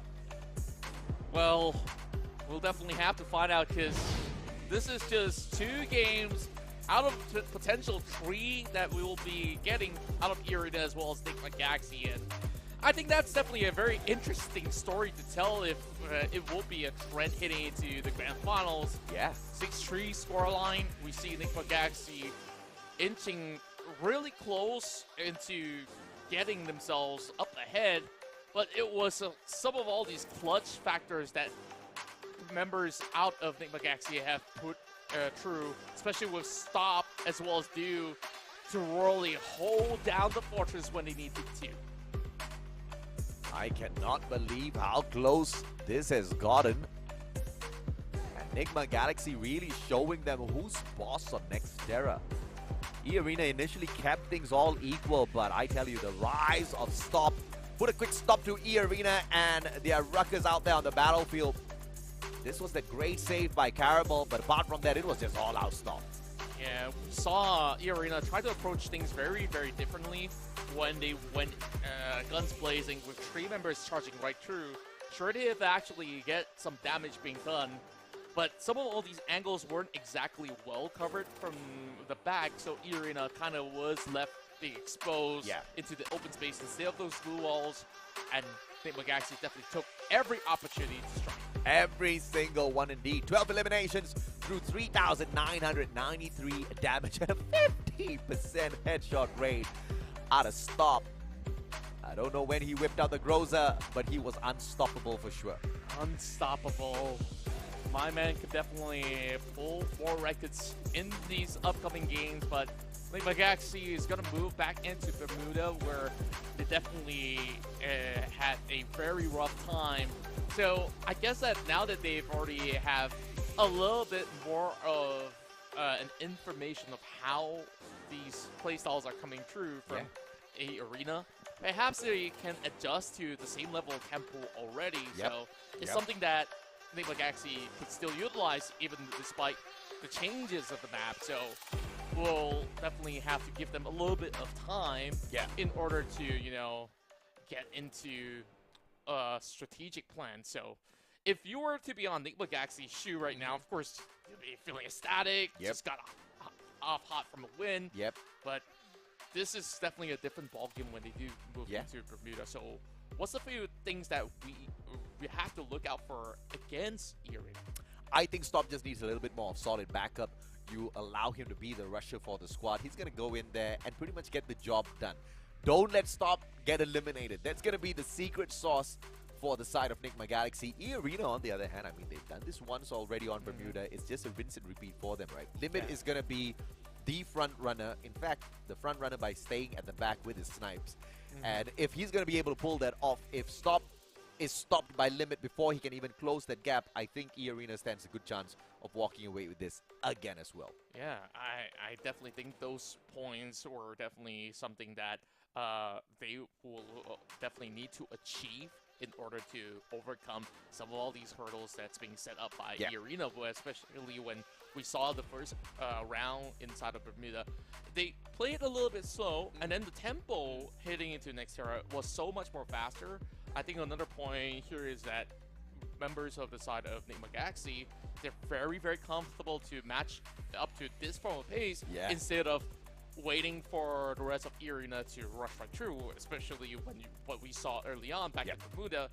Once you allow that sudden burst, like it's really hard to digest every information at once, so it's always great to be that first mover in that sense. Yeah, I do agree, right? And also, of course, comes down to some of these mechanical engagements between the two teams, because we saw quick finishes coming out of E-Arena as well, initially kind of playing that slow pace, especially in the pistol round, right? We kind of saw a stalemate between the two, and when the engagement started, it was just gone in like a few seconds. You And blink and you miss it. yeah, absolutely right. It was just such a quick and swift execution by eArena, and they just didn't do it once, they didn't do it twice, they did it multiple times in game number 1. So Enigma Galaxy, they just have to play the distance a little bit. But dude, I mean, it's Clash Squad, man. You play the distance, how long can you stay away from eArena, right? Yeah, it's definitely very, very difficult, especially eArena. I think what they're really, really good at is rapid intelligence gathering, right? Yeah. Like, Yes. the moment Yeah. they see a little bit of movement, they spot it out. Okay, that guy's right there. Remember his position, Yep. and that's one angle that we will definitely take when Yeah. we do rush right in. And then they try to look for the exit plan as well if things don't really go well. Yep. Or, like, do we have the other angle being covered up? Yeah. So it was very well coordinated, very well planned out. So, which is the reason why, like, perhaps with a little bit more of that tempo, give them less time to think. Yeah. Then there is a solid chance for Enigma Galaxy. I think, you know, Contra's got the nail right on the head here. If you give them less time to think, perhaps you can just force a victory out of this. Let's see if or not Enigma Galaxy can do exactly that. eArena versus Enigma Galaxy, the final series of the day. Both of them have got a single game apiece in this best of 5. We still could go for a 5 game here. Yeah, first to 3 will take it all the way to the upper bracket semi-finals, or upper bracket finals, you can call it. And out of all these teams out there, 3 are hailing from the land of smiles, Thailand. We also have a representative from Indonesia in the form of Morphine, which was unfortunately knocked down to the lower bracket. So winner will definitely proceed forward, and the losers will have to fend off against Morphine in order to secure a lower bracket run. So it is about time that we jump right into another exciting match, as we'll have to check out who will get the next Booyah. eArena, this is going to be their turf to prove that they have what it takes to be champion again. My heart is beating a little too fast. The only way it's gonna get calmed down is by the end of this round to see exactly what the assessment's gonna be, because if eArena once again takes it, it's gonna indicate a map mastery of Bermuda, just like attack all around. And that just goes to say that if this gets dragged out into a game number 5, the advantage is on the side of eArena. So Enigma Galaxy needs to break that curse. They need to take this Bermuda away from the hands of eArena. Stop swiftly proceeding forward. We'll have to duel with Funa. The top fraggers of each respective side having the same ideation. Stop. Verdine spotted out as he tries to negate his way onto the outskirts. Limit tries to suppress him with a couple of all these tags. So it's true, but it's really hard to land on that tiny little head. Has been crouching and giving a little bit more of that attention span right now, with Phil getting a little bit more chip damage. Funa, the timing needs to be good here. Doesn't get aggressive just yet. Waits for backup. Shut up now. Leading the fray. Funa pushes on forth. It's going to be the Tatsuya with the boost. Phil finds Shut Up through all of that chaos. And Funa trying to back up his team member. Caramel does get the instant trade. Funa just a little bit too far away. And Caramel definitely took his song on the blade to find one. A huge grenade landing onto Limit. Thankfully, he can heal up. Meanwhile, Caramel's on duty. Gonna find ways to dent the hopes of eArena. Now down to Limit. A good trade right back, leaving Limit all alone. It's a 1v2, no sniper for the boy. Can he find a finisher here? Goes up against a double pistol. Dew is the exact same gun. Jumps on in. Limit just a tad bit slower. And it ain't a bait and switch, but Caramel tagged in.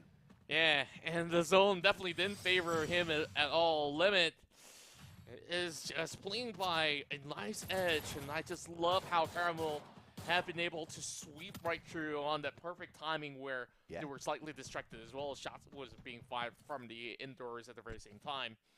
And moving into that factory, we see a couple of double barretters. Deus bringing a sniper in. Fugot's got an AR2, so Enigma Galaxy, they press on the advantage. They want that full swing up ahead to get that 2-0 lead. It's always a wide area to cover up right here. And fancies the chances on close proximity. Stopping that instant engagement already, but look at the positioning by Shut Up here. Putting an off angle, finding a couple of tags, will be able to trade out Stop. That is a great engagement, but now he gets put on the ground. Funa trying to hold the top four and the rest of the team, and he will manage to get on over that glue wall, leaving Dew all alone. The pickup is good. E-Arena for the equalizer. Right now, pop by View. He has done this before. He gets the blow. One down, more to go. He gets limit, but over on the back is where he couldn't cover grounds. Good play, and did they manage to sneak away the sniper? Yes, they do. So, Enigma Galaxy fortunately needs to be a little bit more concise in this next round. They don't have the sniper on them. They barely have money. Yeah, they're going on conservative mode right now after dropping that round. Risky plays as they kind of underestimated the firepower of E-Arena's double Berettas. Funa now takes charge of the warehouse. Great grenade. Almost clipping onto both members of Nigma at the time being. So they're able to hold by the stairs. Supply crate right through the middle. He's going to be able to have those angle shut-ups. Gonna look on by. He stopped cutting across. Damage done. Limit just immediately halts him. Oh my god, Limit with a double now. Caramel down on the ground as well. Shut up. Circles around. Fugot and Dew. Dew gets stacked up. This might just be a team ace, courtesy of E-Arena. Dew on the final stand. Hops on out, and Limit puts a quick end to that. Don't give this guy a sniper. He's just gonna stop the entire game. Oh yeah. Oh my word.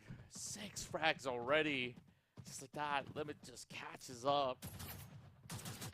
We've seen him being outnumbered, but trade still went pretty close. And when he does have enough of that spacing to work around with, that was an absolute playground for him. Now we're going to be moving into Catalyst well with pretty much the same sort of concept as well. I think my Galaxy kind of slowed down the tempo for a slight bit. This also allows EA to create that spacing. 2 members on the center. They can basically plant one over on the top to get some vantage point. And Limit didn't even need vantage point. Limit spotted out and Dew! What a trade! Stop's gonna find the finisher, Dew. What a cheeky one. The Hunter gets hunted instead. Now that Funa tries to draw it right back. Gonna force the rest of Enigma Galaxy to play right into the middle, where they still have the memory outskirts. They are kind of segregated right now. Orgus, this is a good moment for him. He drops in the ice grenade, expecting Stop to move right through. Glue wall being popped as well. Now this is definitely gonna be a little bit trickier. Forced to maneuver away. Stop, playing by the corner of the window. Can he get it though? He's trying to run away, and he still survives. I mean, that's just crazy movements out of Stop. Finally gets stopped halfway through. Dew all alone. It's a 1v3. Dew with the sniper. Goes up against Orgus, Funa, and Shut Up. Takes position up top. And a quick grenade will be sent. And what can he do from this roof now? Guess you hops on definitely off. have to wait for this sleep, which he couldn't really find the angles. Big wrap around coming in from Funa. And this is just getting harder and harder for Dew. He is being sold off completely. And E-Arena picks up round number 3. That was a good attempt by Dew, and it was a fantastic shutdown of Limit. But Limit's not the only threat out of E-Arena. Dude, this whole squad just knows how to run the show. That's why they're one of the scariest team on the planet at the moment. Yeah. Whatever their weapons is, you throw to them, they've probably mastered it 10 times over. Now, E-Arena, they got their lead back, but there are still ways that Enigma Galaxy can still put a little bit of a damage across you. Now land the blow right through Shack. Gonna force to put up the wall. Denying entry for the side of Enigma Galaxy. A little bit more of the nades that did clip on to stop at the moment, and Shutup's gonna look for an attempt. But these walls are not doing him any favors. Stops the enemy, stops him as well. Everybody stop! Yeah, everybody stops. But we gotta keep going for it. Funa tagged up, manages the recovery. Stop now from the back, circling around. Shut up, going to get caught out and stop. It's gonna be found, and Fugod backs him up. A smart play coming on through Funa. What a glue wall. And this is just a stalemate, just to flush out the players of Nigma Galaxy so that E-Arena can take center stage. That's the spot out limit, and it's about battle of positioning. Fugod now being slowed down by the ice grenades. He's gonna climb over though. He finds the angles, he finds the flank, and they breeze right in, hunting out every member of EA. Limit down as well, 2v4. Argus shows up. Can he find the save here? Answer is maybe. He finds Fugod. It's a 1v2 now. Nigma Galaxy going for the save. Trying to pick up their team members. Flanks around.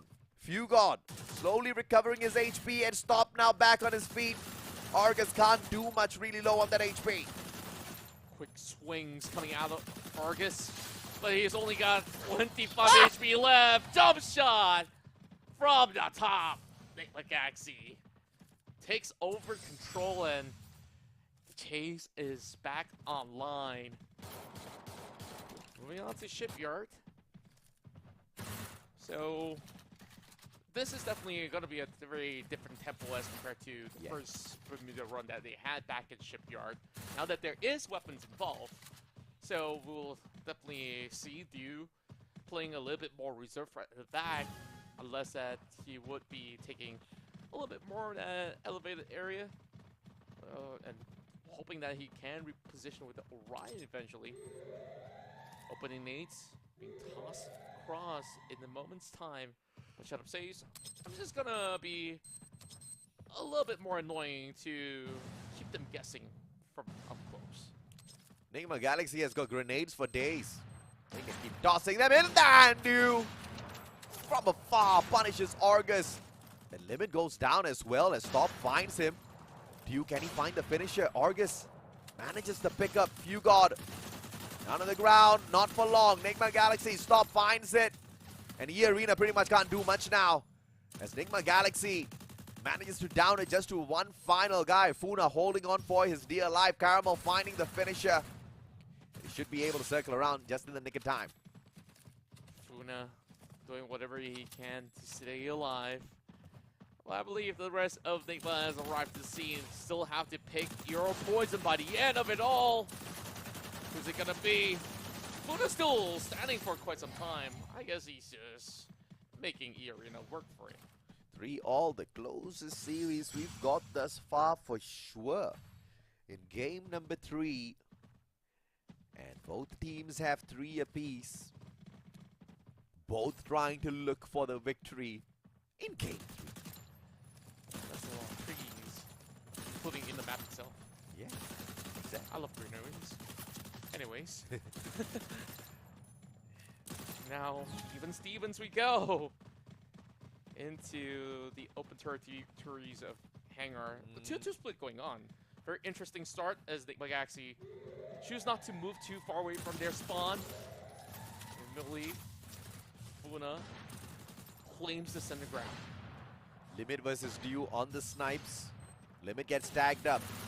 Dew just slightly better at this point, and Fugod turns the tables onto Argus, and Stop finds one for himself as well. Funa served a can of tuna, and Limit all alone now. Dew knows exactly where he is. It's going to be keeping him just behind the walls. Limit, what can he do? Pretty much nothing if he can find 4 miraculous shots. Maybe something, but no. Just shows up a little bit too early, and Caramel says, thank you for coming. Yeah, and please come again. Because there's still 4 more rounds to go. Yeah. Round 8. Nigma Galaxy finally, for the first time in Bermuda, getting a lead. Showing that it is not their weak map. Showing that E-Arena's not a team that they cannot overcome. In fact, it's the exact opposite. They can, and they might just will. It goes to show that the team is absolutely adaptable to almost all sorts of situations. Just that, you know, the kickstart of the engine might be a little bit slower, but hey, now they're around 4th gear. Well, if they do have 6th gear, that's 6 points. Let's see if or not it's a newer car model. A reverse is a gear too. Technically. Fugard fields it up with the ice grenade. Bites his feet as he tosses one to its limit. Limit barely flinches. He sees that land right above him. Stop now, circling around. M1887 spots out Argus.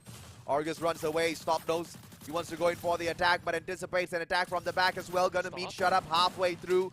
Double pop with the double barrel, and the shots were too early, but still tags up Shut Up. Oh, so close, yet so far. All these walls laying through. And he still lands the final blow. The moment that he shuts off the wall. And now they're just running rounds. Luna red apart with so many members of Enigma Galaxy swarming them. Argus can only do so much. And they're bringing these AWMs close quarters. Where's Limit though? He finds him. Enigma Galaxy, match point. Oh my god. This is an unbelievable rise to the top. Enigma Galaxy not just put in a fight, but they are choking out E-Arena. And there's just nothing Limit can do about it. He's just a little bit too off. Dew's having a fantastic time out there. Caramel is hitting his shots with the double snipe setup, sometimes alongside Dew. And Limit as the only sniper on the side of E-Arena seems to be struggling to keep up. And it really feels like E-Arena did overheat in certain moments where some of all these split formations aren't exactly working out for them. Now they're going to be taking a little bit more toll by grenades now being tossed out. I mean, no casualties just yet, but taking care of that mansion is that top priority for E-Arena. But the main gates are being opened wide for the back end. It's being sealed up with those glue walls, and Stop finds another blow onto Shut Up. Oh, Caramel, what a position, but only manages a single tag onto Limit. Limit can't go anywhere, but the circle's going to be forcing him closer towards the rest of the Enigma Galaxy players. Fugard finds Argus. Argus puts him down. Stop fights one. A good trade out by Funa. Dew shuts down Limit, and it's back and forth, but E-Arena bites the dust. As it is Enigma Galaxy, 2 games in a row, and now in front. This is what we call a series. Enigma Galaxy now putting the champions right behind him, needing only 1 more point in the series. We've talked about upsetting all these Titans out there. Week 1 sees both sides of the EVO squads out. And Enigma Galaxy is about to claim some for their own, and they first will claim their second Booyah. Do you think this could be contributory to the fact that one of the players on the side of E-Arena had a boo-boo after they hit the Booyah? Maybe. Where they slammed their neck into the table? Yeah. Sounds like an injury. That's a real headshot, man.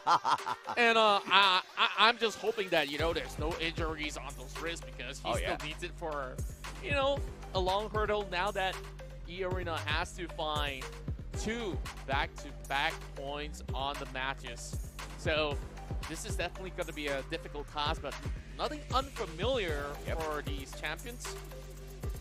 But you can definitely see that Enigma Galaxy have solidified their formation, solidified and cleaned out all these rough edges, where E-Arena seemingly to show little signs of fatigue already. I am surprised to even see that being the fact, right? But you have to respect that Enigma Galaxy woke up. Dew was hitting such crucial shots. Caramel were hitting so many of them as well as the secondary sniper of the squad. Stop was unstoppable, and what better player to front apart from him as well as Fugard. Caramel is the guy that picks up the MVP title. 8 eliminations, 1,804 damage. Very concise round for him. 30% hit shot rate. But we're not going to complain at all.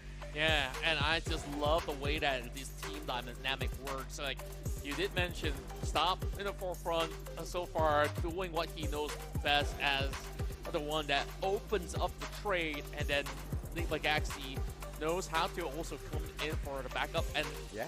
I think like the formation definitely has to change for E-Arena to bring a very different element. Speaking of element, Nick Galaxy feels just right at home yet again, as they're going to be moving into next Terra with a little bit more of that confidence of their past win in that map. But if things could have actually changed for Bermuda, it could still be around for you. It could be a game number 5, or Enigma Galaxy could just be saying, nah, I want to end it right here, right now. Like you said, man, they've already gotten it done at Nextera once. What's another time? But also to your point, Enigma Galaxy managed to rip away a victory map from the side of E-Arena. E-Arena could turn the tables. The one crucial factor is Limit cannot be the heavy carry for E-Arena this time. Yeah, I really feel like some of these roles have to...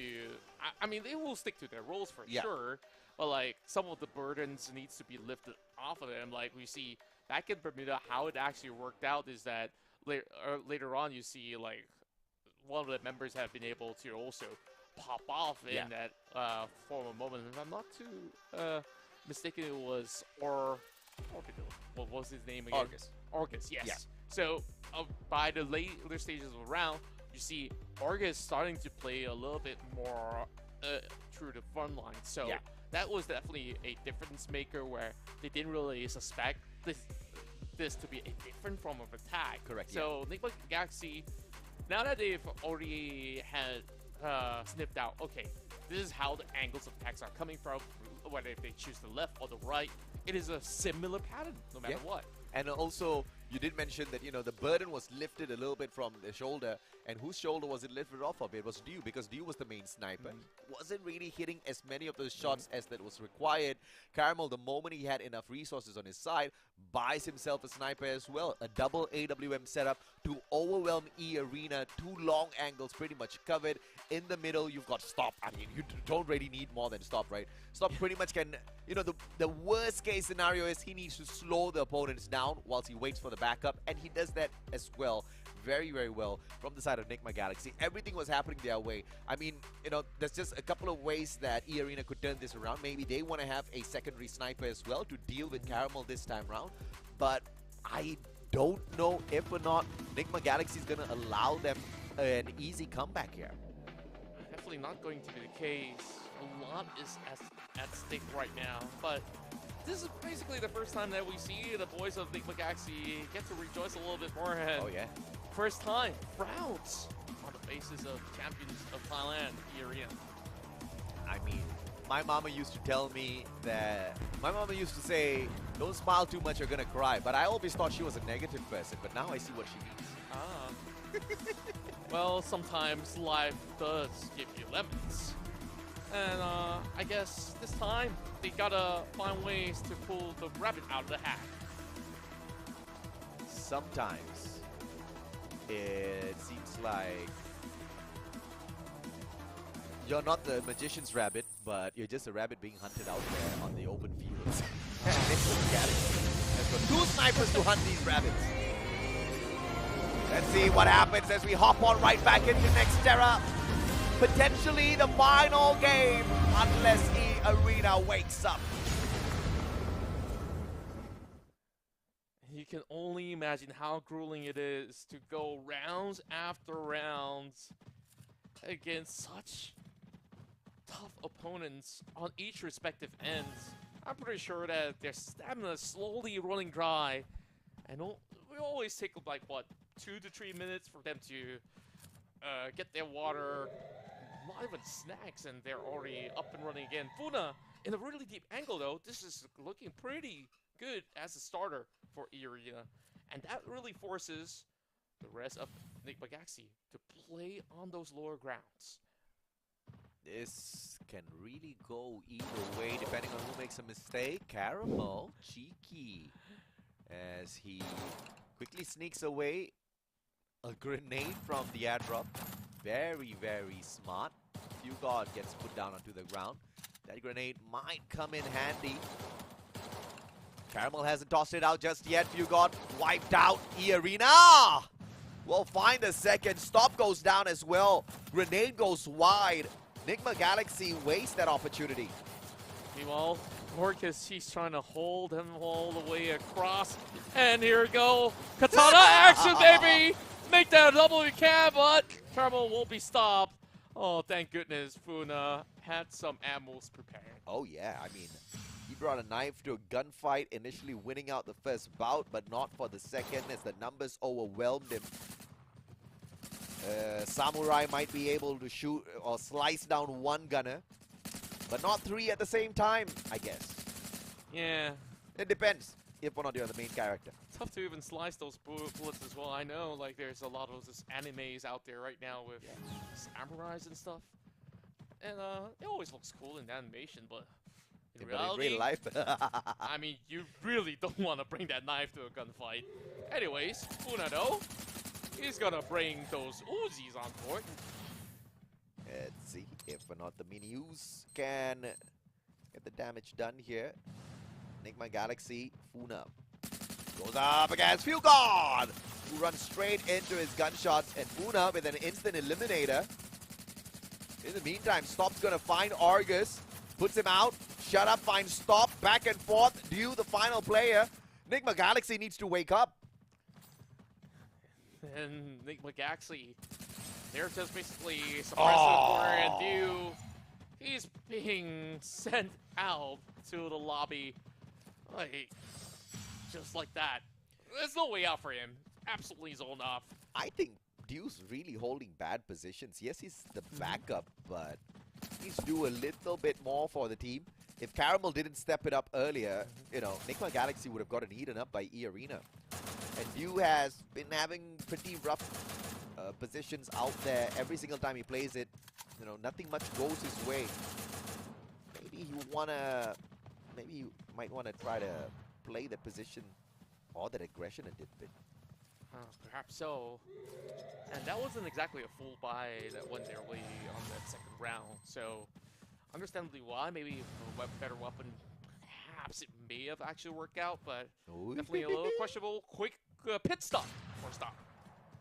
And Funa gets tagged. Stop has managed to sneak away a couple of glue walls. Nothing much to shout about. Extra bit of defense. And Stop in the mini Uzi does manage to find the connection onto Shut Up. Quick reposition comes on through. Argus tagged up as well. E-Arena not looking good this round. So many fights happening on different angles. E-Arena, they're being brought out to the daylight and it's lights off. Knocked out Cole, but everything's lined up for Funa. He's just waiting by the corner of the wall. He's going to be able to spot out Stop. But he's still receiving a lot of these bullets back over on his armory, so whatever that restock was, that kept him alive. Enigma Galaxy, they should be able to survive this. Caramel tagged up by a good, solid nade, but he's not going to be tickled by it at all. Still do have the numbers advantage. Stop going in for the push. Caramel looking for the opportune moment as Funa finds Fugon to equalize the numbers. Stop finds Limit. Funa all alone. And that's done as Enigma Galaxy pull one round back. That was beautifully executed, looking at how they've been able to just cut through those terrains just like that in open spaces and not receiving much of those trades coming back from inside of the arena. Now at least things looking to be pretty much chaseable for Enigma Galaxy as we approach round 4. This is definitely going to be interesting on who gets the point, because E-Arena, once they reach 3, they're going to look for that steamroll momentum. And just look at Orgus now pushing right through. He is definitely taking a whole lot of that weight off the shoulders of his teammates, especially from Funa. Stop's gonna go get a little bit of an elevated shot coming from the boxes. Decides to pull back. The grenades are flying in. Here comes EA. Here comes Stop as well. Flies in for the eliminator. Shut Up gets taken down by Fugon with an instant backstab. Turn into elimination and Limit all alone in a 1v4. Enigma Galaxy finds the equalizer. tries to come into the stairs, but it wasn't exactly the perfectly timed sort of attack coming from E-Arena. Like, they have the ideas to funnel them back into that spacing and then come in for a flank.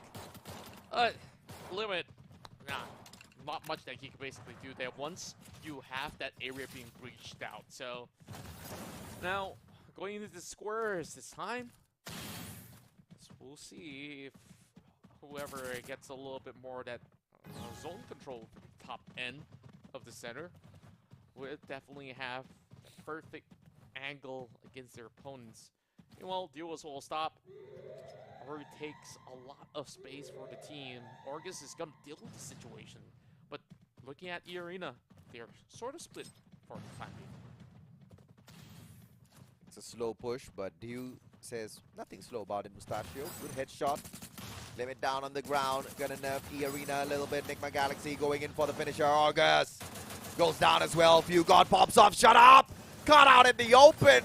Tagged up as the final player. Nigma Galaxy is going in for the finisher. Caramel with a backstab. And that is the end as Nigma Galaxy pulls in front. My goodness. We thought that in close quarter combat that E-Arena could actually fend off themselves well enough, but it didn't seem like they were given any sort of room over onto the ground floor, and that's what Nigma Galaxy plans to basically do. Choke some of all these angles and basically funnel them right through. Now, let's see some Travelator action as we get ourselves into the factory grounds. Nigma Galaxy starts off with a right flank. And Shut Up is going to be a few steps away from the back of the outskirts of the warehouse itself. So Stop. He's going to see if he can find that opportunity for a lurk instead. Oh, he pulls out the shotgun and Stop. He couldn't actually get in time, but there is backup coming from Fugod. Oh yeah, Fugod was there. It was a 1v2 shot I just could not deal with. But now, View out of nowhere. Caramel gets taken down. Instant pickup coming on through. Nigma Galaxy not phased at all. Limit's really low on that HP. View trying to finish him off. Stop goes in for that backup. Finds Argus. What a shot! And that was just him running through the staircases. Nigma Galaxy. Mama. A clean sweep. And we're looking at 2 more points for them to secure and potentially cause the biggest rupture in the Thai circuit. Woo! To have your 2-time world champs kicked out and E-Arena down in the low brackets. My, oh my, you just never know what to expect from the world of Free Fire. And this is why I love Clash Squad so much. So different from the usual BR mode that this is how you define how strong a squad setup is. Nigma Galaxy now having Stop, moving up front, cutting through the wall, finds the blow, and he's gonna go in for more with the rest of the squad. Oh yeah, they're not gonna wait this time round. August goes down as well. Limit as the final player. E-Arena, what can they do? Nigma Galaxy looking for the series point right after that finisher.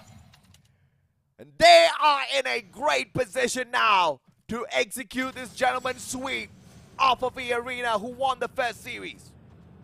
Pressure all on E-Arena for the very first time.